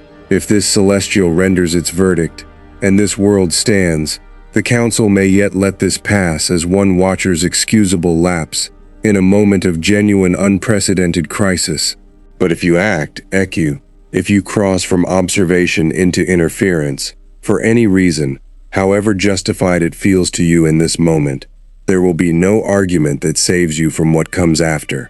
Not sympathy, not the scale of what's at stake, nothing. She turned to go, then paused, looking back at him with an expression that, for just a moment, allowed the mask of official disapproval to slip. For what it's worth, she said, quieter, I hope it stands too. I've read the same 4 cases you have. I know what it costs a world to be the 5th. Then she was gone, between one instant and the next, back to whatever vantage the council kept its collective watch from, and Iku stood alone again on the ridge, the weight of 11,305 worlds he hadn't broken his oath for pressing down harder than it ever had before. Below, the celestial stillness had begun, at last, to break. It happened without warning. No gathering light, no telegraphed motion. Simply a shift in the giant's bearing that every experienced fighter watching felt in their bones before they understood what it meant. The seam of white light along its helm brightened, sharp and sudden, and it turned, not toward Goku, not toward Vegeta, but toward the horizon, toward the distant curve of the planet where the rest of Earth's population lived their small, unknowing lives, entirely unaware that their fate was, at this very moment, balanced on a verdict none of them had any power to influence. "It's moving," Piccolo said, tense, from the coastline where the rest of the Z fighters had gathered, watching the giant's attention swing wide for the first time since it made landfall. "Goku! It's not looking at you anymore." Goku felt it too. Felt the giant's focus shift, vast and total, away from the two Saiyans who had spent 3 hours proving something about themselves, towards something larger, something that felt, unmistakably, like the next and final phase of whatever judgment had been building since the moment the mountains first cracked open on a forgotten continent 3 days ago. "It's not done," he said, quiet, to Vegeta, watching the Celestial's gaze sweep toward the wider world with the specific dread of a man who understood, suddenly and completely, that beating it back or impressing it in single combat had only ever been the opening question. Testing us wasn't the exam, it was the introduction. Above them, the sky began once more to change. What the Celestial did next did not look, at first, like anything at all. It simply stood at its full height in the water, faceless helm turned toward the widening curve of the planet, and went still in a way that felt fundamentally different from the patient stillness it had shown before. That earlier stillness had been the stillness of something waiting. This was the stillness of something reaching, vast, silent, and total, a kind of attention that seemed to fold outward from its position in the ocean and settle, gently and completely, over every corner of the world at once. Bulma felt it first among the group gathered on the coastline, her tablet's readings spiking in a way that made no physical sense. Every sensor she'd brought suddenly registering the same impossible signal blanketing the entire planet simultaneously. "It's not attacking," she said, quickly, before panic could take hold among the assembled fighters. "Whatever this is, it's not. There's no destructive signature. It's more like..." She stared at the readout, baffled. "It's like the whole planet just got scanned. Every square inch of it. At once." She was, as it turned out, exactly right, though the truth was stranger and larger than her instruments could fully capture. The Celestial was not testing two Saiyans anymore. It had gathered what it needed from that exchange, had folded Goku's fight, and the truth it had read inside him, into a single data point in a far vaster calculation, and now it turned its full, ancient attention toward the sum total of what this world actually was. Every city, every farm, every quiet act of kindness and cruelty happening in the same breath across a billion unremarkable lives that had no idea they were, in this instant, being weighed. King Kai, 3 galaxies distant, felt the scale of it and made a sound that was not quite a word. "It's reading the whole planet," he managed finally, voice strained thin over the connection to Whis' staff. "Not just the fighters. Everyone. Every choice. I don't even know how to describe what I'm sensing. It's like watching someone read a book by holding the whole thing at once instead of turning pages." "That," Whis said slowly, watching the impossible stillness of the Celestial with an expression that had, for the first time all day, genuine awe layered beneath his usual composure, would be consistent with the oldest accounts. A Celestial's judgment was never meant to rest on a single champion, however impressive.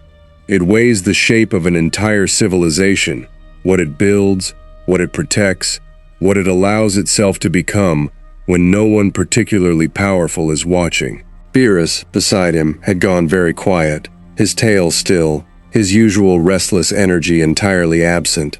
It was, Whis noted with some private interest, the stillness of a god who had just been reminded, forcefully and without any room for argument, that there existed judgment in the universe more total and more absolute than his own.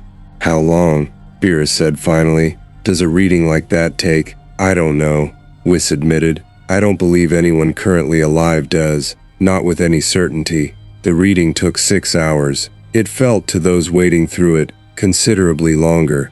The Celestial did not move from its position in the water throughout, stood motionless, faceless helm turned skyward now rather than toward any single point on the planet, as though the entirety of Earth's substance had become, simultaneously, the object of its attention. Around the world, in places that had no idea what was happening above them, people reported strange, fleeting sensations, a sudden, inexplicable clarity about a choice they'd been putting off, an unshakable memory of some old kindness or cruelty surfacing unbidden in the middle of an ordinary afternoon, a feeling, brief and impossible to explain, of being seen, completely and without judgment, for exactly one heartbeat, and then never again. On the coastline, the Z-fighters kept their vigil in shifts. Goku and Vegeta finally accepting the senzu beans Korin had rushed over the moment word reached him, color slowly returning to both Saiyan's exhausted faces as their bodies knit back together. "You really punched it," Krillin said, for perhaps the 5th time, still visibly processing the scale of what he'd watched from a safe distance. In the face, the actual face-shaped part, and it staggered for like half a second, Goku said, though he couldn't quite keep the pride out of his voice. "It was pretty great." "You could have died," Chi-Chi said. She had arrived an hour into the standoff, having heard the news the way she always heard news like this, with a mixture of terror and long-suffering resignation that had become, over the years, its own kind of love language, and there was real fear underneath the sharpness of her tone that made Goku's grin soften into something gentler. "I know," he said. "I'm sorry. But Chi-Chi, I don't think it wanted to kill me. I think it wanted to know if I'd actually fight for something, even against odds that didn't make sense. I think that mattered more to it than winning did. And if you'd been wrong." Goku didn't have a good answer for that, and didn't pretend to. He simply reached over and took her hand, and the two of them sat together on the darkening shore, watching a 2,000-foot giant hold the fate of the entire world suspended in silent, unknowable calculation, and waited, along with everyone else on the planet, to learn what it had decided. On the ridge, Eku had not moved either, though his stillness carried a very different weight than the Celestials, the stillness of a being caught, entirely and for the first time in his long existence, between the two poles of everything he'd ever believed himself to be. He had watched judgments before. Not this closely, never this closely. Never with 3 days of accumulated, forbidden investment weighing on every second.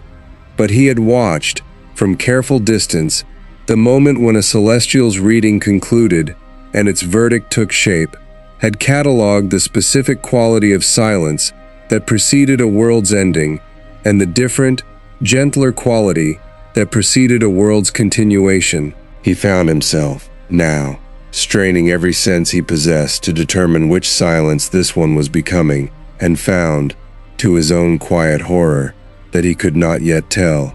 "You're afraid," Whis observed, joining him on the ridge as the 6th hour stretched toward its close.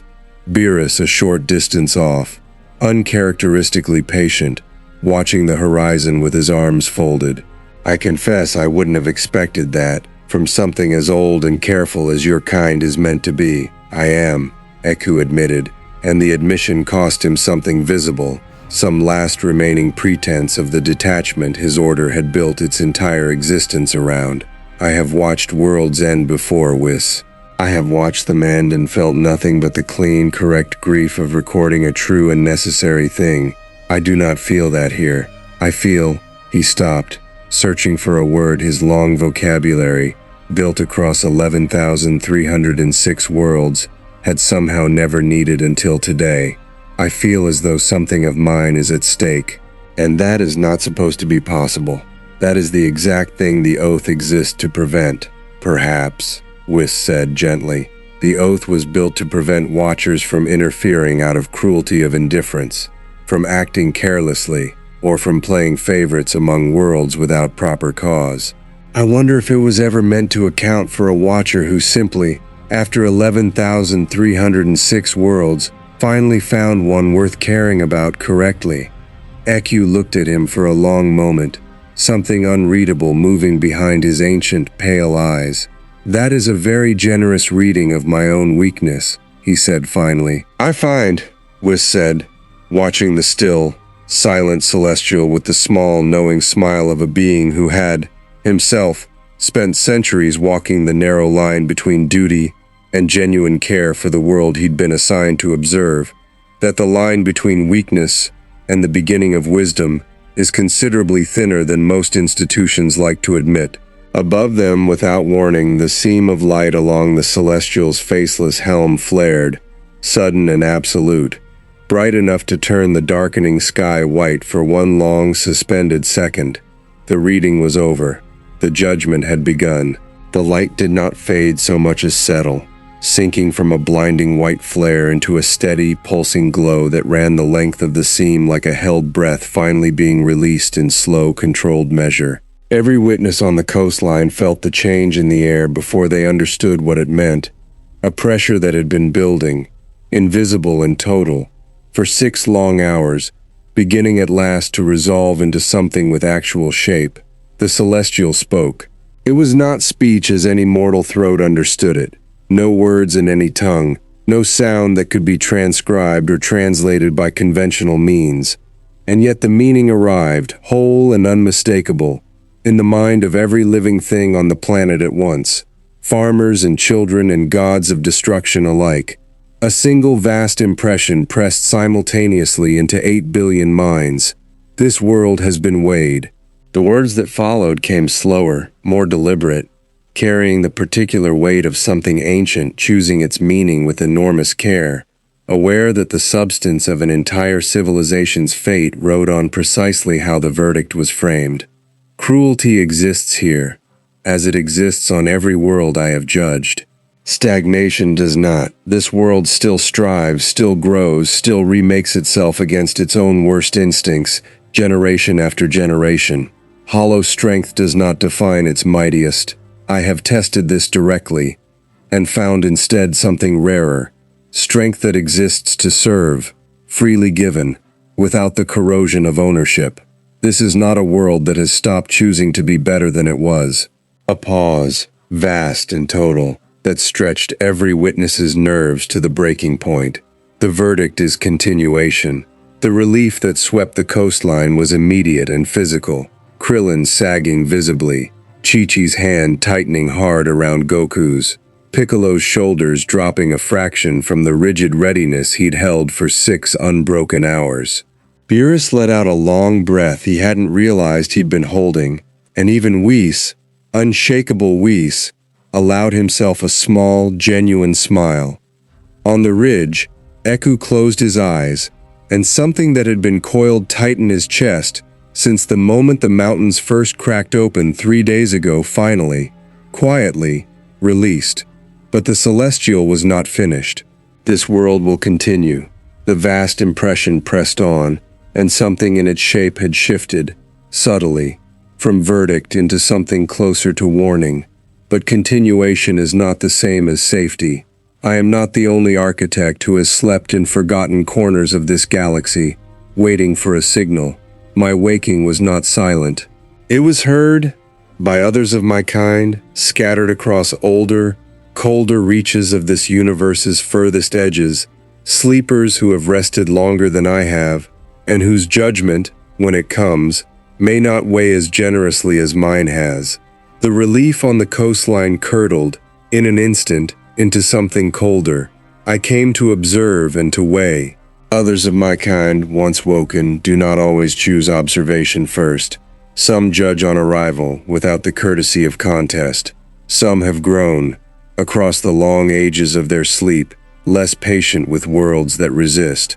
I tell you this not as threat, but as the only gift a Celestial's judgment can offer beyond survival itself. Warning. This world has passed one exam. It has not yet been told how many more architects lie sleeping in the dark beyond its sky, nor how long before one of them too stirs. The words hung in the air, in every mind, on every continent, for a long, terrible moment before the Celestial's presence began, at last, to withdraw.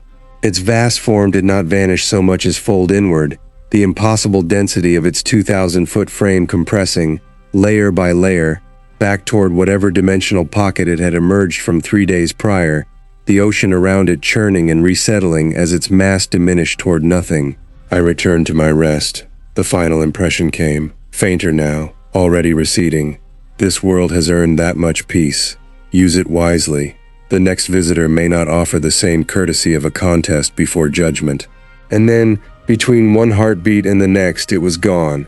Not through the tier it had arrived by, which had already begun closing overhead into ordinary blue sky, but simply elsewhere, folded back into whatever vast slumber it had woken from, leaving behind only a calm ocean, a darkening sky, and 8 billion people slowly absorbing the fact that they had just been judged, spared, and warned, all in the space of a single afternoon.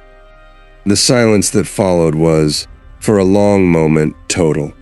It was Vegeta, predictably, who broke it first, not with relief, not with celebration, but with the sharp, practical fury of a warrior who had just been handed a threat assessment considerably worse than the one he'd braced for. "Others," he said, low and furious, staring at the empty sky where the tier had been. It said others, sleeping, scattered across the galaxy, and it just left us with that, and no way to know when, or where, or how many. It also said we passed, Goku pointed out, though even his usual unshakable optimism had a harder edge to it now, something more sober underneath the relief. "That's not nothing, Vegeta. We were staring down something that could have unmade the whole planet without blinking, and it decided we're worth letting keep going. For now," Vegeta said, "until the next one wakes up and decides it doesn't feel like offering a contest first." The two of them looked at each other for a long moment, the particular look shared by two people who had spent their entire adult lives training for exactly this kind of impossible threat, who had just been handed proof that the ceiling they'd spent years believing they were approaching had, in fact, never been anywhere close, and something passed between them that needed no further words. "We're not ready for that," Goku said quietly. "Not yet. Not for something that doesn't ask first." "No," Vegeta agreed. "We're not." Above them, on the ridge, Eku watched the last traces of the closing rift fade into ordinary sky, and felt, for the first time since this entire crisis began, the true weight of what the Celestials' parting warning actually meant, not just for the small, stubborn, remarkable world he had spent 3 days growing entirely too attached to, but for himself, and for the oath he had bent, quietly and carefully, right up to its absolute breaking point, without ever technically crossing it. "It's not over," he said, quiet, to Whis, still standing beside him. This was the gentle version. The Celestial told them that itself.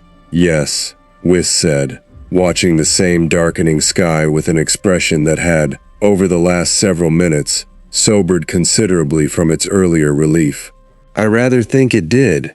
Beerus, a few paces off, said nothing for a long moment, tail flicking slowly, processing the full shape of a warning that had just fundamentally rewritten his understanding of exactly how dangerous his own universe actually was.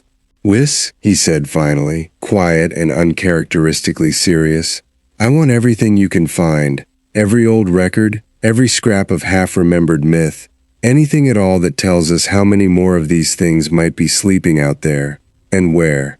"I'll begin immediately, my lord," Whis said. Below, on the coastline, the Z-fighters began, slowly, to process the shape of a victory that had arrived wrapped entirely in warning. And 3 galaxies away, King Kai finally allowed himself to sit down, for the first time in 3 days, and simply breathe. But the story, all of them understood without needing to say it aloud, was not finished.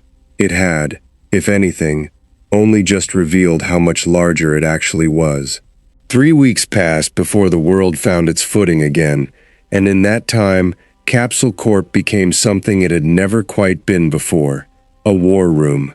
Bulma had converted the east wing of the compound into a dedicated tracking facility within 48 hours of the Celestials' departure. Banks of monitors and repurposed scouter technology feeding data from every corner of the planet into a single, sprawling effort to answer the one question that mattered more than any other now. Where are the others sleeping, and how much time do we actually have? "The problem," she said, addressing the assembled Z-fighters across a table cluttered with printouts, half-eaten food, and the particular chaos that accompanied any gathering large enough to include both Goku's appetite and Vegeta's impatience, is that we don't actually know what we're looking for. The first one gave off zero readable signature until it woke up. If there are others out there, and it told us there are, we might not get 3 days warning next time. We might get 3 seconds. Then we train like we might get 3 seconds, Vegeta said, arms folded, the grim focus he'd carried since the Judgment's warning still etched into every line of his posture. No more assuming Super Saiyan Blue is the ceiling. It clearly isn't. That thing shrugged off our absolute maximum output like it was a light breeze.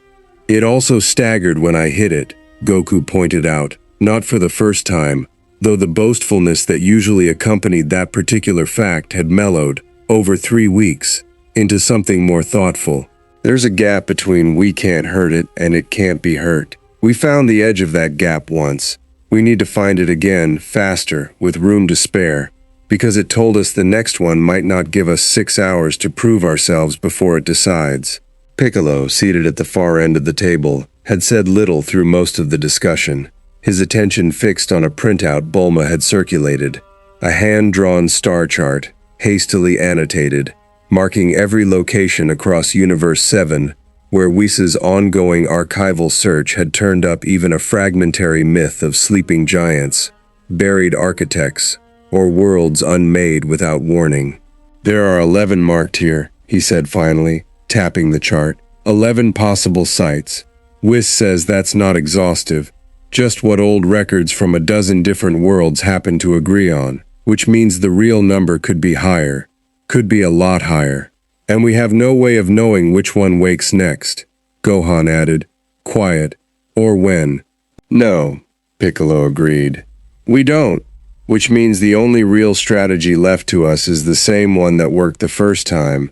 Get strong enough, fast enough, that whichever one comes next finds a world worth testing, instead of a world worth skipping straight to judgment on. The table went quiet at that. The specific, sobering quiet of people who understood, without needing it spelled out further, that the training regimen ahead of them was about to become considerably more brutal than anything even Vegeta's gravity room had produced before. On Beerus's world, the search Whis had promised was already yielding results considerably more troubling than anyone had hoped. The old texts are inconsistent, Whis reported.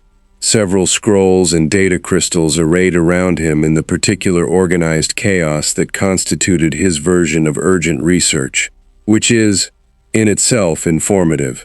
Different worlds that encountered celestials across the ages describe wildly different temperaments among them, some patient, methodical, willing to weigh a civilization fairly across a genuine contest, as ours did. Others, his expression tightened, the closest thing to genuine grimness Beerus had seen from his attendant in centuries, considerably less so. Define considerably less so, Beerus said. One account, from a fragment of Namekian oral history so old it predates even the destruction of the original Namek, describes a celestial that woke, assessed a world in less time than it takes to draw breath, and unmade it before a single champion could even be summoned to answer for it. No contest, no warning, no 6 hours of patient reading, simply judgment, rendered in an instant, and a world that no longer existed to argue the verdict. Beerus's tale went very still. How do we know which kind is sleeping closest to us? We don't, Whis admitted. That's rather the difficulty. Every account agrees the Celestials predate any record detailed enough to distinguish them individually. We know temperaments varied, but not which temperament belongs to which sleeper, or where, precisely, each one rests.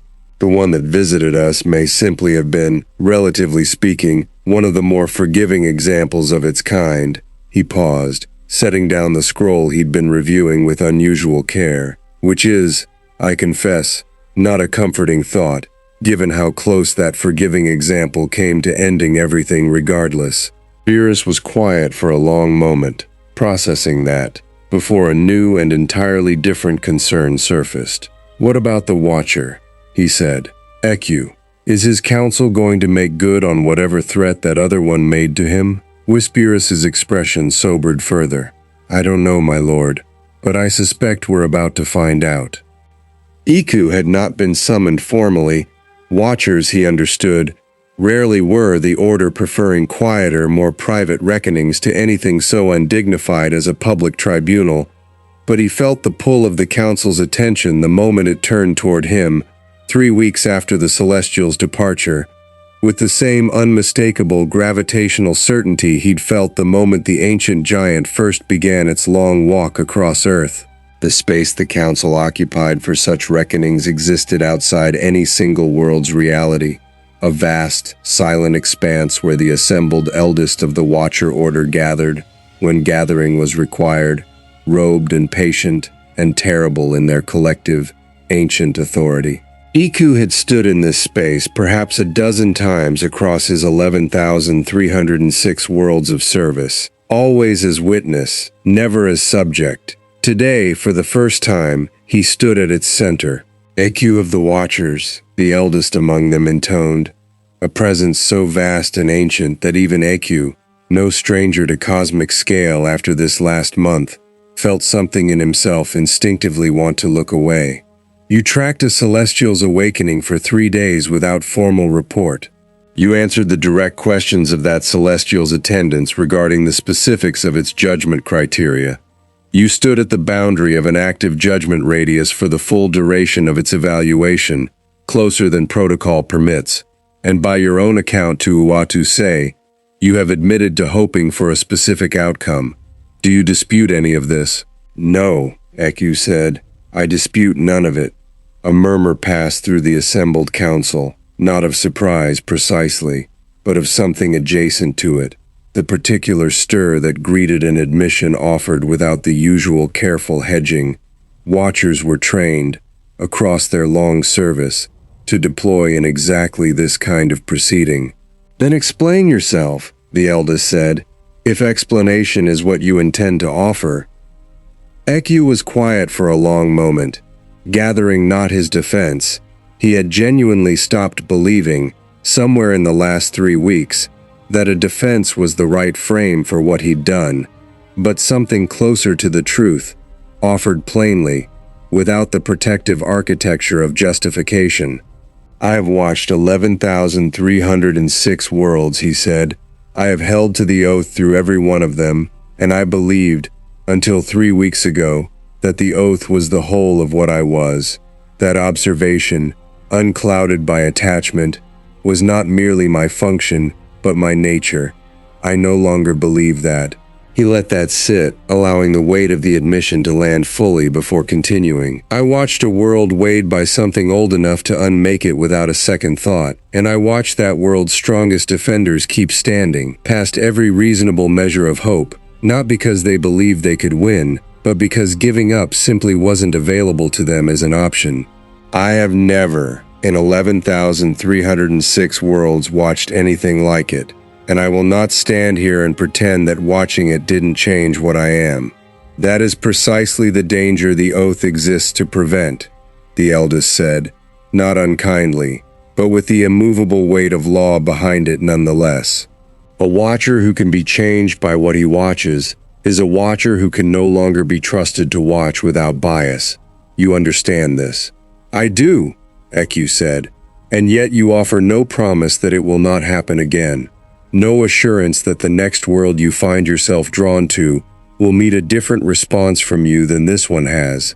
Iku held the eldest's ancient gaze for a long, silent moment, and when he answered, his voice carried none of the careful hedging that might have saved him a harder judgment, and all of the plain, difficult honesty of a being who had, somewhere in the last 3 weeks, decided that honesty mattered more than self-preservation. I can't offer that, he said, not truthfully. I don't know what I'll do, the next time I watch something worth caring about. I only know what I did this time, and that I'd do it again. The silence that answered him stretched long enough that even the vast, patient council seemed, for a moment, uncertain how to proceed, an uncertainty that Eku, watching it settle over beings who had presumably not felt genuine uncertainty in longer than his own existence had lasted, understood, with a strange and sudden clarity, might be the single most consequential thing he had ever caused to happen in 11,306 worlds of careful, faithful service. The Council's verdict, when it finally came, was not what Eku had braced for. "We will not strip you of your vigil," the eldest said, after a silence long enough that several of the assembled elders had shifted, almost imperceptibly, in what might, in beings less composed, have been read as discomfort. "Not today. The oath exists to prevent careless interference, the casual bending of judgment toward favorites chosen without cause, the corruption of our purpose by beings who mistake proximity for understanding. What you have described is not that. You have not acted. You have not intervened. You have, by every account gathered, done nothing but observe with an honesty about your own reaction that most of this council, in 11,306 worlds combined, has never once offered." Eku said nothing, uncertain, still, where the verdict was actually landing. "But," the eldest continued, and the word carried the particular weight of a caveat that would shape everything that followed, "you are no longer suited to observe that world, or the wider conflict now unfolding around it, from a position of neutrality. This the Council does not dispute, least of all you. You are removed from the vigil over this system, effective immediately, and reassigned to observation duties in a sector sufficiently distant that your attachment cannot compromise your function further." The words landed like a physical blow, not because Eku had expected mercy, exactly, but because he had not, until this exact moment, understood how much the prospect of never watching Earth again would cost him to actually hear spoken aloud. "There is, however," the eldest added, and something in the ancient voice shifted, just slightly, into a register that might, in a being capable of it, have been mistaken for something almost like sympathy. "A second matter before this council today, one that arrived independently of your case, and complicates any tidy resolution of it." A section of the vast space around them shifted, resolving into an image, not unlike the ones Whis conjured from his staff, though far larger, far older in its rendering, depicting a distant reach of the galaxy, cold and starless, where something vast and dormant had, within the last several hours, begun to stir. "A second celestial," the eldest said, and the murmur that swept the council this time carried none of the earlier ambiguity, only alarm, sharp and immediate. "Sleeping in the outer dark beyond Universe 7's charted edge, in a system old enough that even our Order's records of it are fragmentary. It has begun to wake, and unlike the one that visited Earth 3 weeks past, this one's temperament is known to us, recorded, in painful detail, from an encounter our Order witnessed 9,000 years before the current shape of your universe existed." The image resolved further, and Eku felt something cold settle in his chest as the ancient record played out before the assembled council. A world, verdant and populated, and a celestial descending upon it not with 3 days of patient walking, but in a single instant, judgment rendered and executed before the world's inhabitants had even finished registering that they were being observed at all. "This is the one Earth's visitor warned them of," Eku said quietly, understanding arriving all at once, cold and total, not a hypothetical future threat, a specific one, already stirring. "Yes," the eldest said, "and its waking will not take 3 days, if the old record holds true. It woke in the account we witnessed in less than an hour, and rendered judgment before the second hour had passed. If it follows the same pattern now, Earth, and every world in its path, will have no time to prepare a contest of the kind that saved them once already." The full weight of the room's attention shifted, unmistakably, toward Eku. "You have been removed from the vigil," the eldest said, "and that decision stands.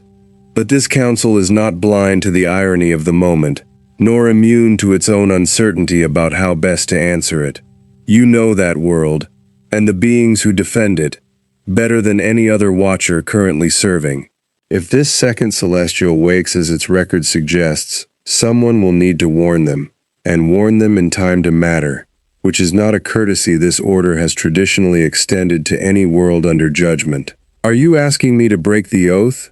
Eku said slowly, or asking me not to? I am telling you, the eldest said, that this council, for the first time and longer than I can personally recall, does not have a clean answer to that question. We will deliberate further. In the meantime, you will remain under watch, and you will make no move toward that system without this council's explicit sanction. A pause, heavy with unspoken weight.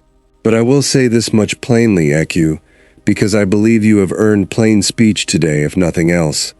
If this second celestial wakes as swiftly as the old record suggests, this council may find itself forced to choose, for the first time in the entire history of our order, between the letter of the oath and the survival of a world we have all, in our own ways, found ourselves unable to stop watching with something more than detachment. 3 galaxies away, on Beerus's world, Whis' staff flared without warning, its orb flooding with a light considerably more urgent than anything it had produced during the entire slow unfolding of the first crisis. "My lord," he said, voice tight in a way that immediately brought Beerus upright from the couch he'd been sprawled across. "I believe our window of preparation has just closed considerably faster than any of us hoped." The image resolved above the staff, a distant reach of unfamiliar stars, and at its center, a shape unmistakable even at this range, vast and dark and beginning, even as they watched, to stir from a sleep the old record suggested had lasted since before the current shape of the universe existed. "How far?" Beerus said, already moving toward the door. Every trace of his earlier relief burned away entirely. "Far enough that we had reason to hope for weeks, perhaps months, of preparation," Whis said.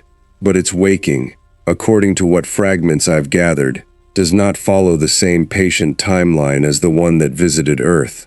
If the old accounts hold true, my lord, we may have as little as an hour before it reaches full waking, and considerably less than that before it decides whether Earth, and everything near it, deserves a contest at all."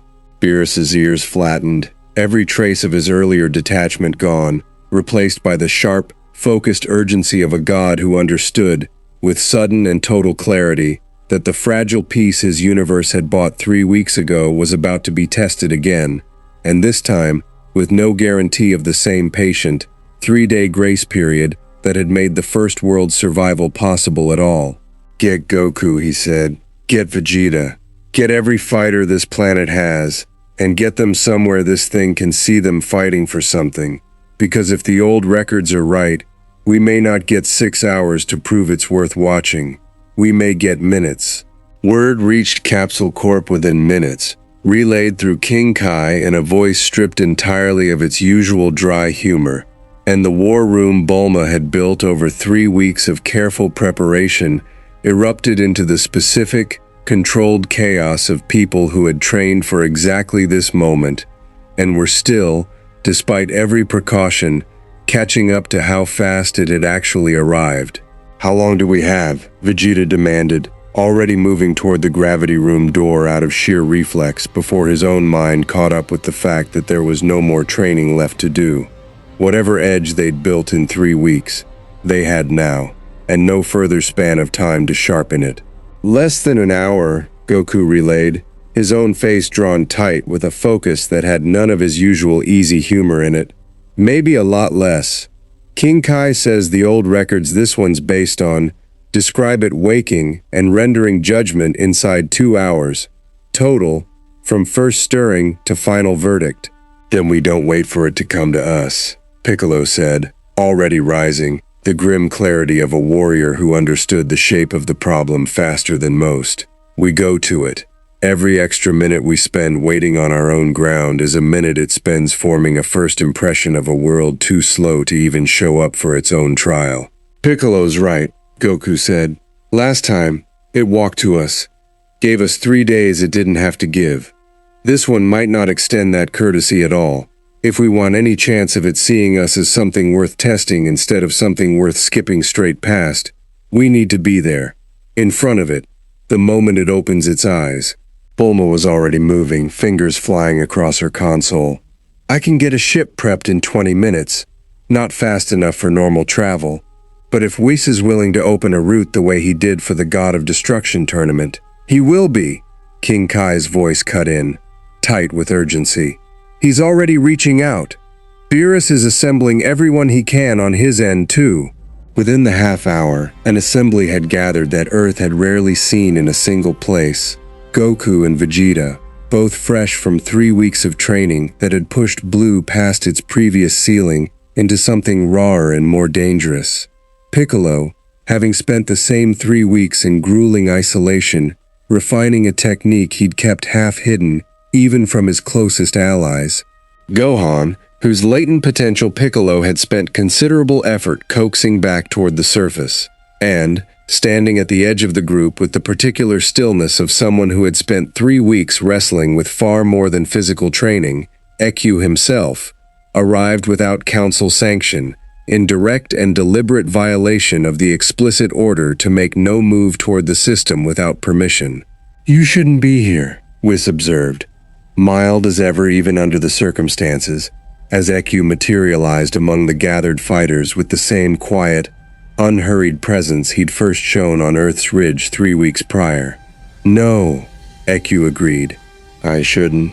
I'll answer for it, whatever that answer cost me. But I have watched the old record of this Celestial's temperament, and I know things about how it judges that this council never got the chance to share with you formally before I left. If there's any value left in everything I've learned across 11,306 worlds, it belongs here, now, more than it belongs to my own preservation." Beerus, arriving at the head of the assembled group with Whis a step behind him, studied the Watcher for a long moment before nodding. Once, sharp and decisive. "Then talk fast," he said. "We don't have the luxury of your council's patience." What Eku told them, in the scant minutes before Whis' staff opened a path across the vast distance to the second Celestial's resting place, reshaped the entire shape of the coming confrontation. "This one does not test in the way the first did," he said, the assembled fighters listening with the tight, focused attention of people who understood that every word might be the difference between survival and annihilation. "It does not walk. It does not offer 3 days, or 6 hours, or any grace period built around patient observation. In the record my order holds, it woke, assessed the nearest world's strongest defenders in a single exchange, a single blow, in most accounts, and rendered its verdict from that alone. It does not collect data over time. It reads intent and capability in an instant, compressed into the smallest possible window, and it judges almost entirely on what it sees in that single exchange. So we get one shot," Vegeta said, flat. "Essentially, yes," Eku said. "Which means the exchange itself has to communicate everything the first Celestial spent 6 hours learning about you, not just power but purpose, what you're willing to risk, what you're fighting to protect, and whether that's real or performed." His pale eyes moved across the assembled group. Goku, Vegeta, Piccolo, Gohan, each carrying their own particular shape of readiness. "I cannot tell you how to fake that, because I don't believe it can be faked. I can only tell you that whatever is true about you, it will read completely, in an instant, without room for a second impression." "Good thing none of us are in the habit of faking it then," Goku said, and there was something steadier in his voice than there had been 3 weeks ago, the specific, hard-won steadiness of a man who had spent the intervening weeks not just training his body, but genuinely sitting with the question the first Celestial had posed him, turning it over, making sure the answer he carried into this next confrontation was one he trusted completely. Whis' staff flared, the path opening in a shimmer of pale light. "The route is ready, my lord. I should warn you all, travel through it will not be gentle, given the distance involved, and we may arrive with mere minutes, perhaps seconds, before the waking completes." "Then let's not waste any more of them talking," Vegeta said, and stepped through first, the rest of the assembly following in quick succession. Goku, Piccolo, Gohan, Beerus and Whis, and finally Eku, carrying with him the full weight of a council's explicit order broken, and the quiet, settled certainty that he would make the same choice again without hesitation.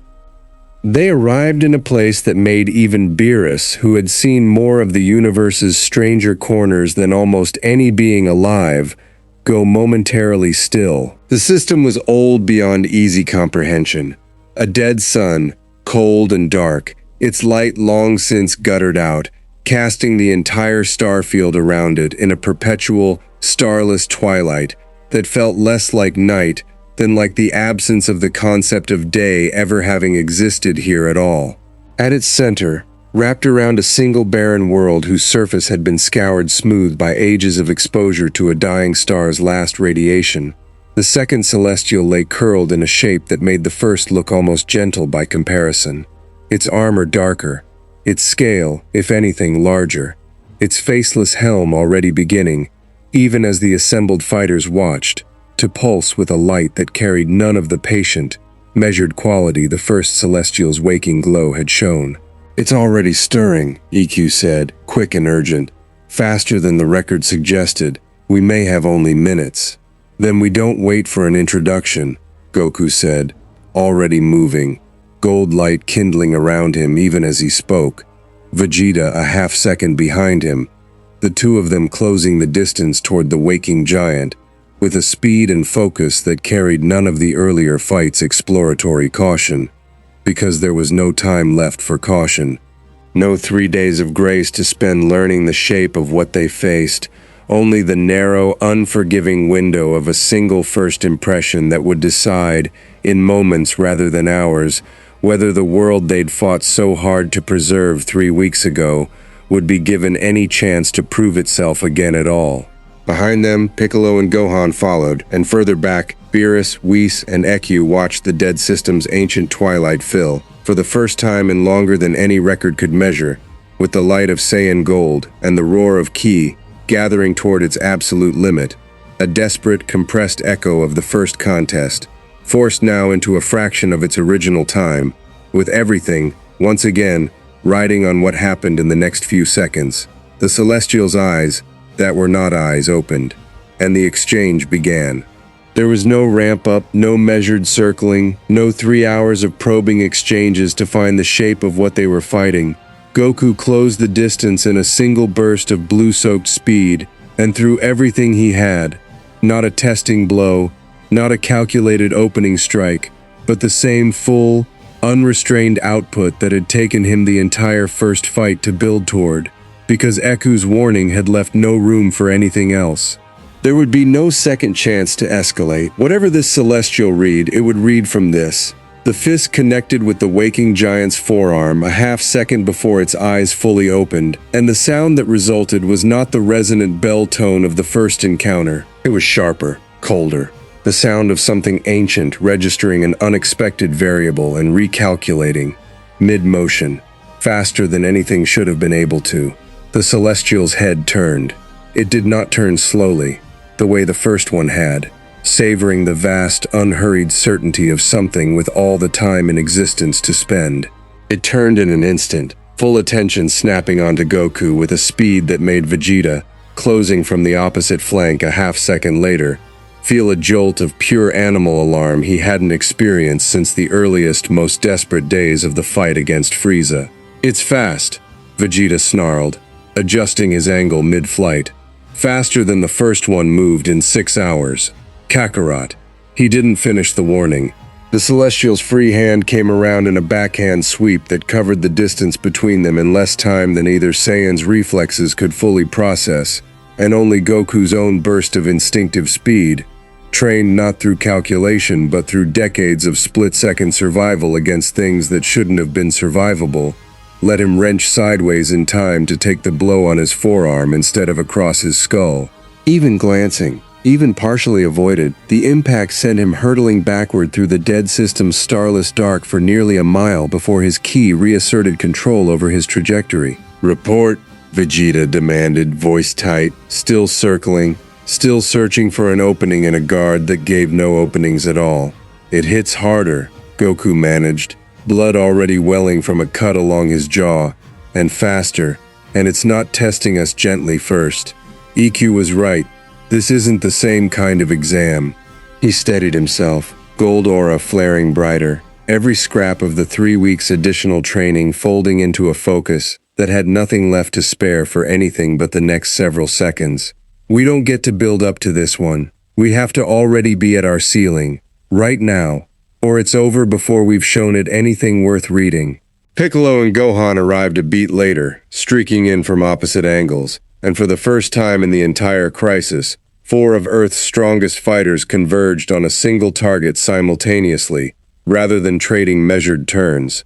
A coordinated, desperate assault built not on strategy so much as on the shared, unspoken understanding that whatever this celestial was reading, it needed to see everything they had, all at once, with no time held in reserve. The celestial met all 4 at once.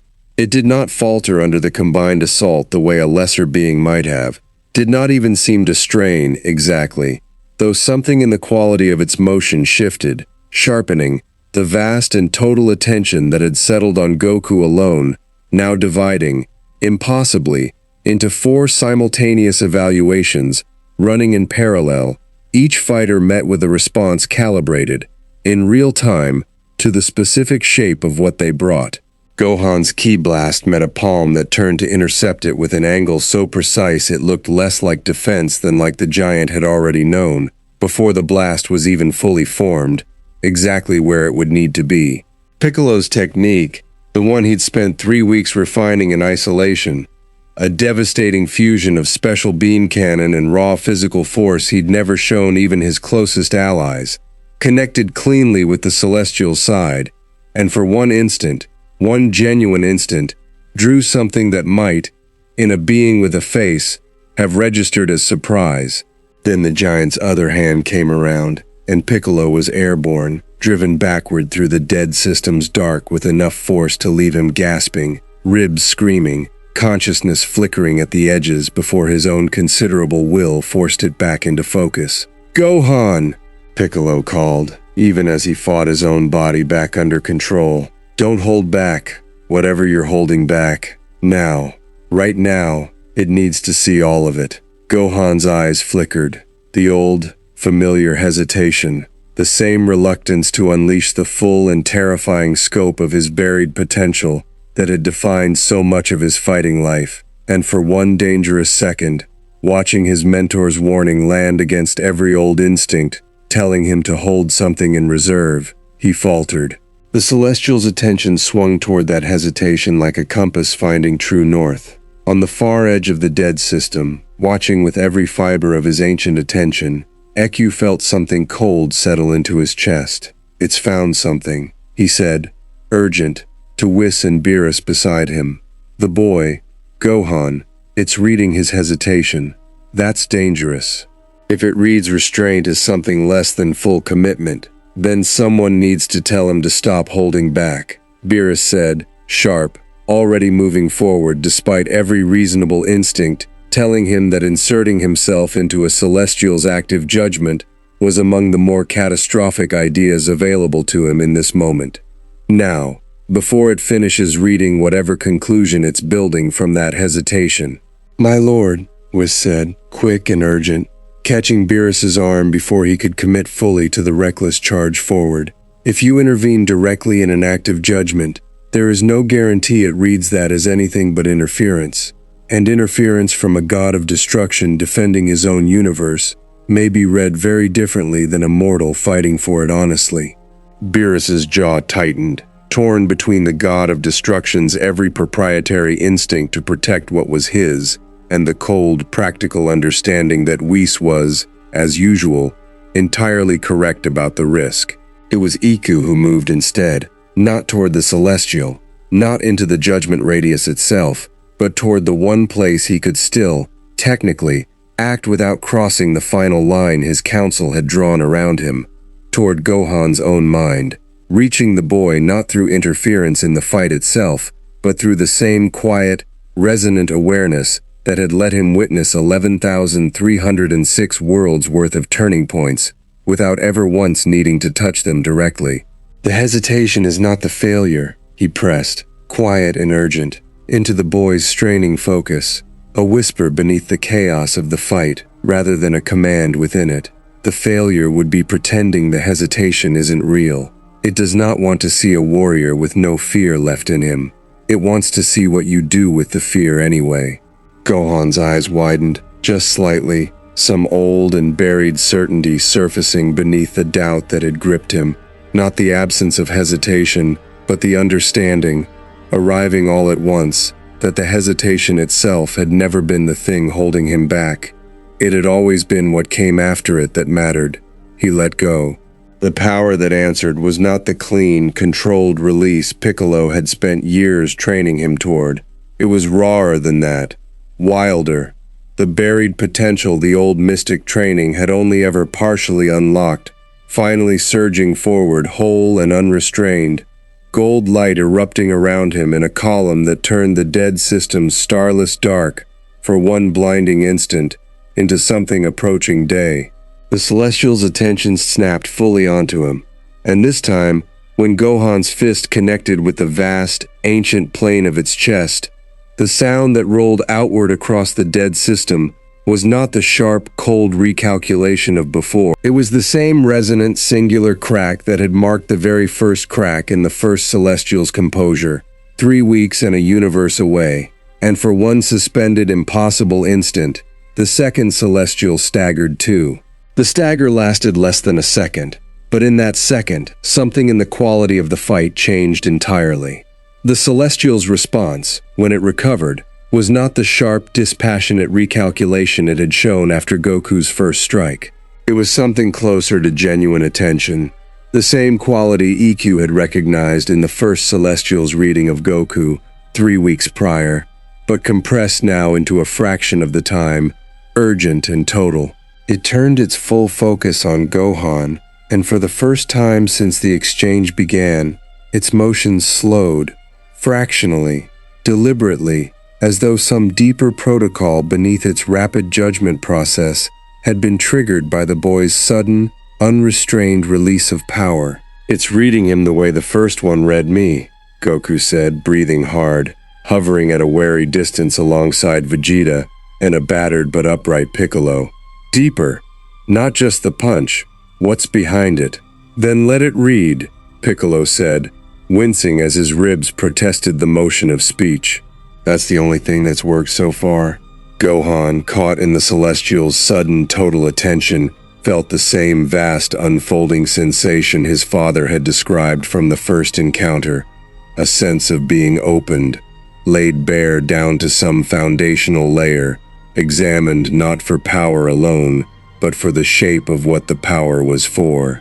He saw, or felt, fragments surface unbidden, a boy standing over Cell's broken body, choosing mercy over vengeance, at a cost that had nearly ended the world. A daughter, not yet born, whose face he'd glimpsed once, in a fleeting vision of a future he'd fight to make possible. A mentor who had once been an enemy, now trusted beyond question, standing at his side through every version of this endless, exhausting, extraordinary life. And beneath all of it, the same foundational thread the first Celestial had found in Goku, though shaped differently here, carrying its own particular weight. I hesitate because what I'm protecting matters enough to be afraid of losing it. The hesitation is not weakness. It's the reason the strength exists at all. The Celestial held that thread for a long moment, a moment that felt, to every witness, considerably longer than the rapid, merciless judgment record had promised. And something in its vast, unreadable bearing shifted. It set Gohan down.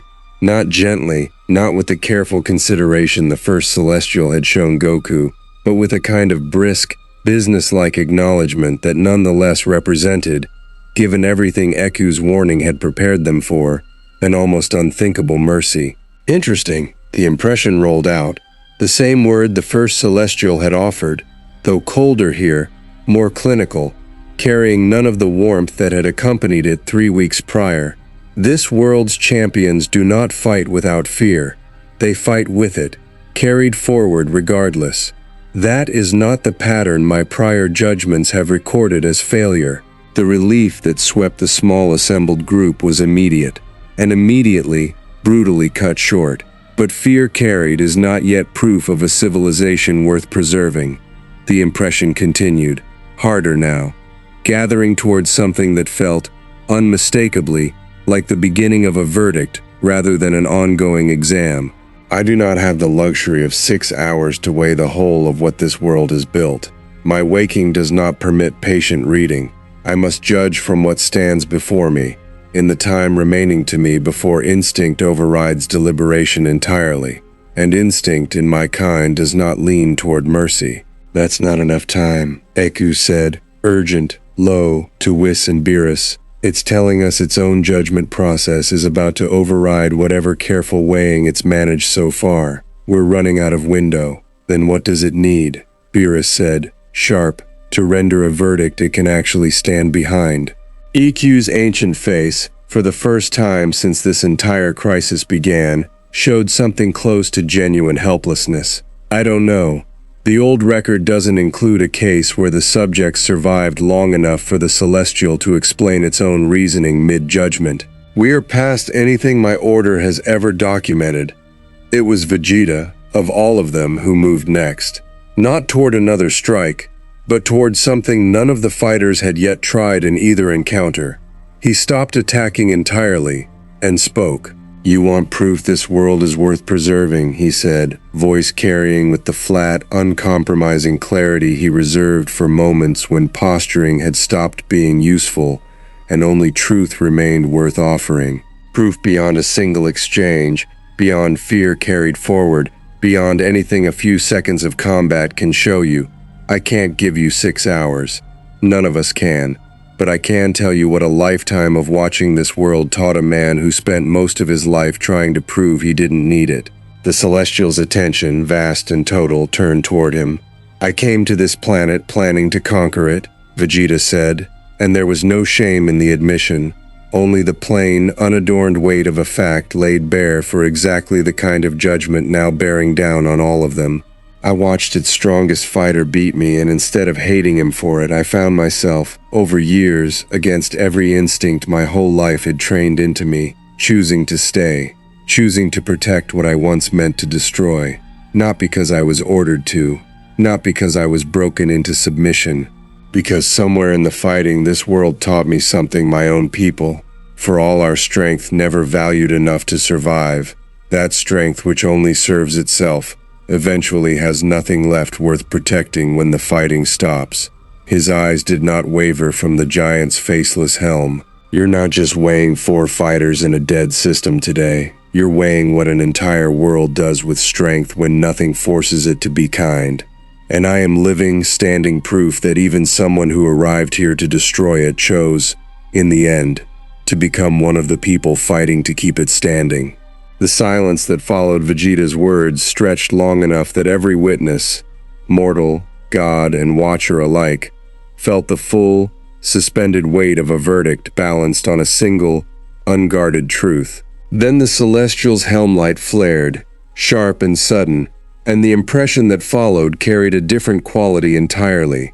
Not the cold, clinical assessment of moments before, but something that, in a being capable of such things, might almost have been recognition. A world that changes even its enemies, it said, slow and deliberate, is a rarer thing than my kind's older records account for.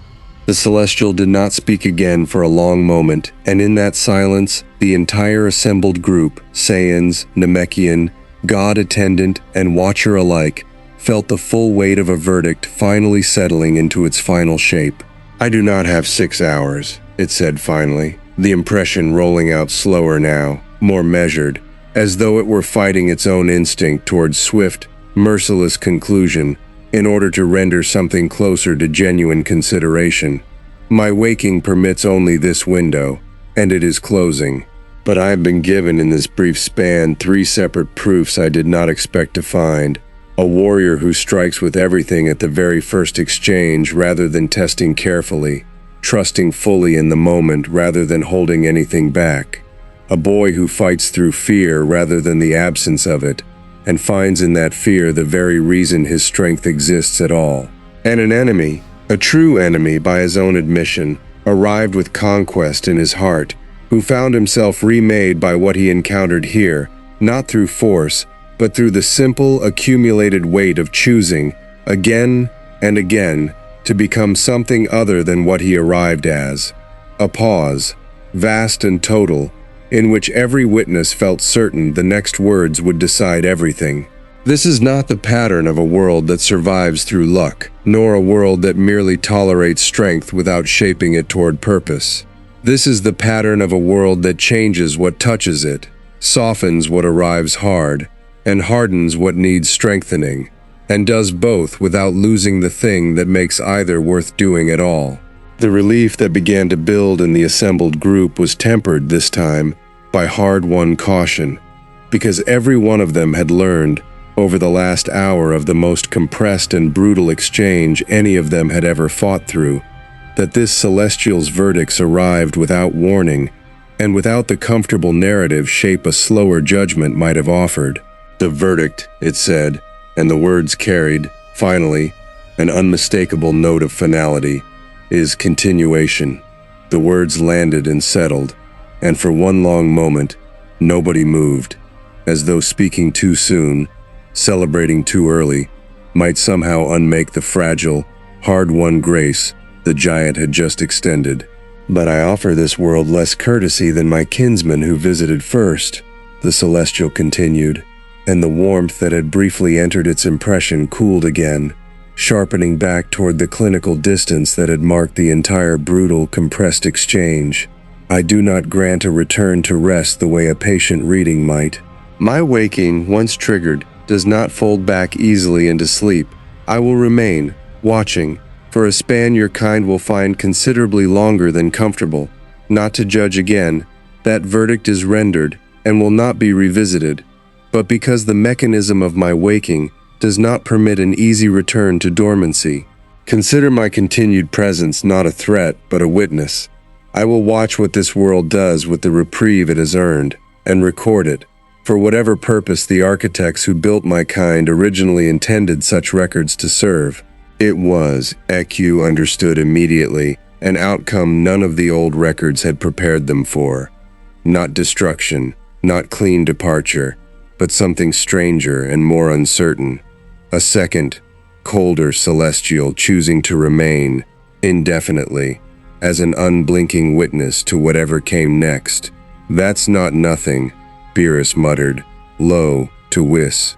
A cosmic entity capable of unmaking planets, deciding to just hang around, watching. Forever, apparently. No, Whis agreed slowly, it isn't nothing, though I confess I find myself uncertain whether to categorize it as a blessing or a considerably strange new burden. Both, EQ said quietly, joining them. It usually is.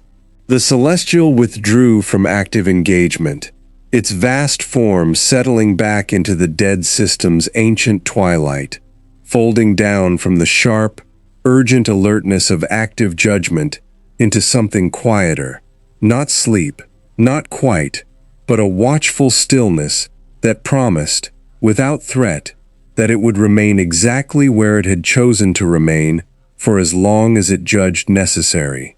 Goku, Vegeta, Piccolo, and Gohan regrouped at a cautious distance, battered and exhausted in ways that made the aftermath of the first encounter look almost gentle by comparison, and for a long moment none of them spoke, simply absorbing the fact that they had, against every reasonable expectation Eku's warning had prepared them for, survived a compressed, merciless judgment that the old records had promised would end in minutes rather than mercy.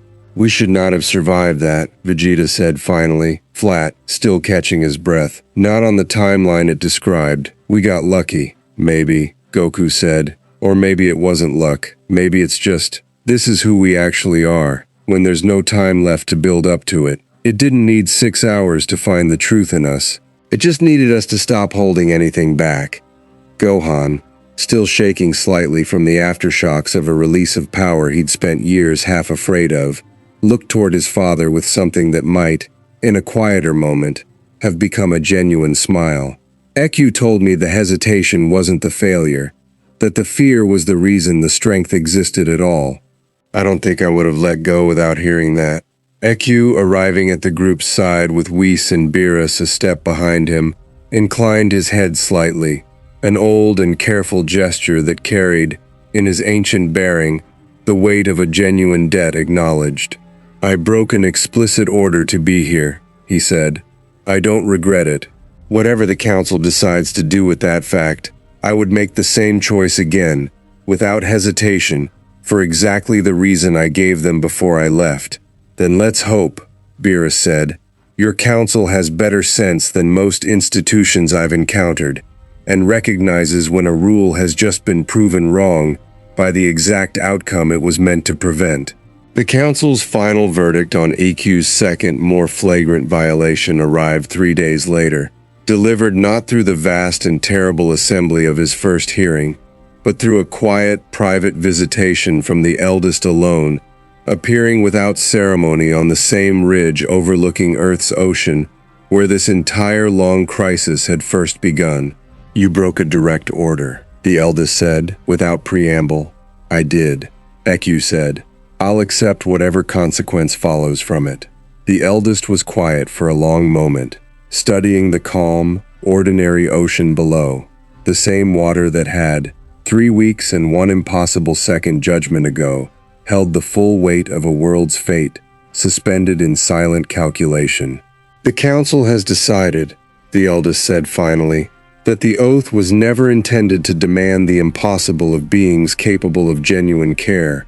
It was built to prevent careless interference, favoritism without cause, corruption of judgment through casual attachment.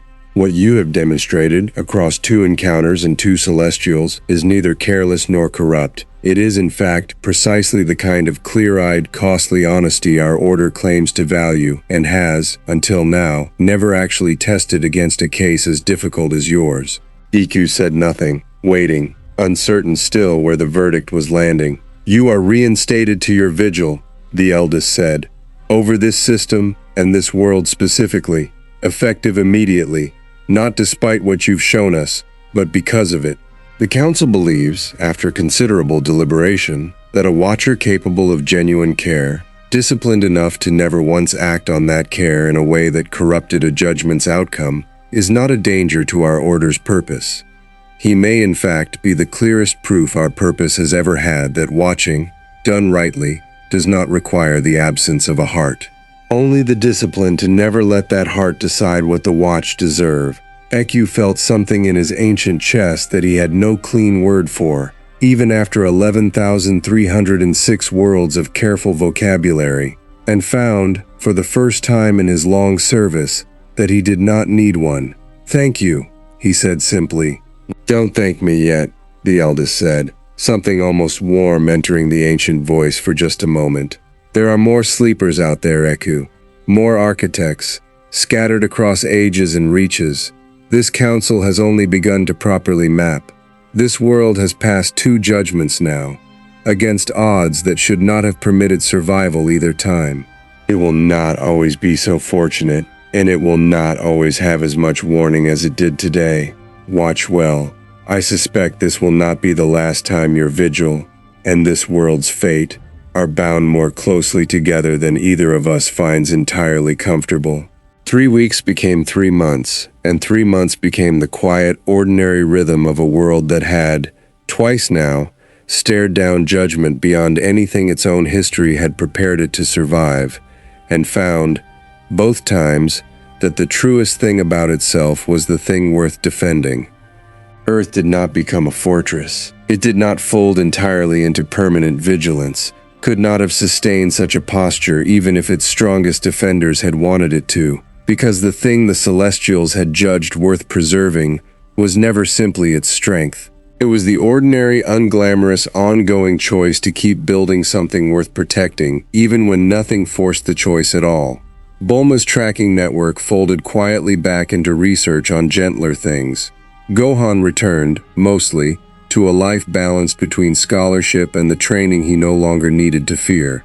Vegeta's gravity room resumed its familiar, brutal rhythm, though something in the prince's bearing had settled, permanently, into the quiet certainty of a man who had said the truest thing about himself aloud, to a judge that could have unmade him for it, and found himself not diminished but completed by the admission.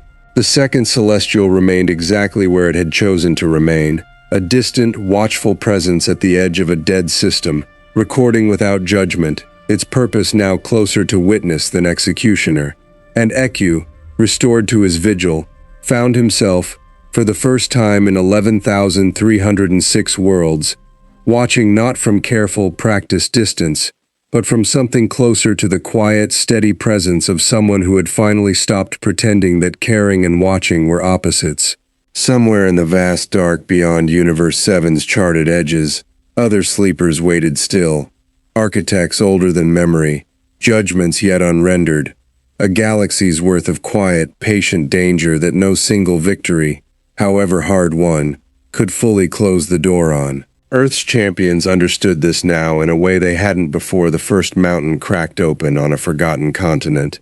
That strength was never a destination, only an ongoing, unfinished practice, and that the next test, whenever and however it arrived, would ask the same question every judgment ultimately asks of anything worth preserving. Not how strong are you, but what is your strength actually for?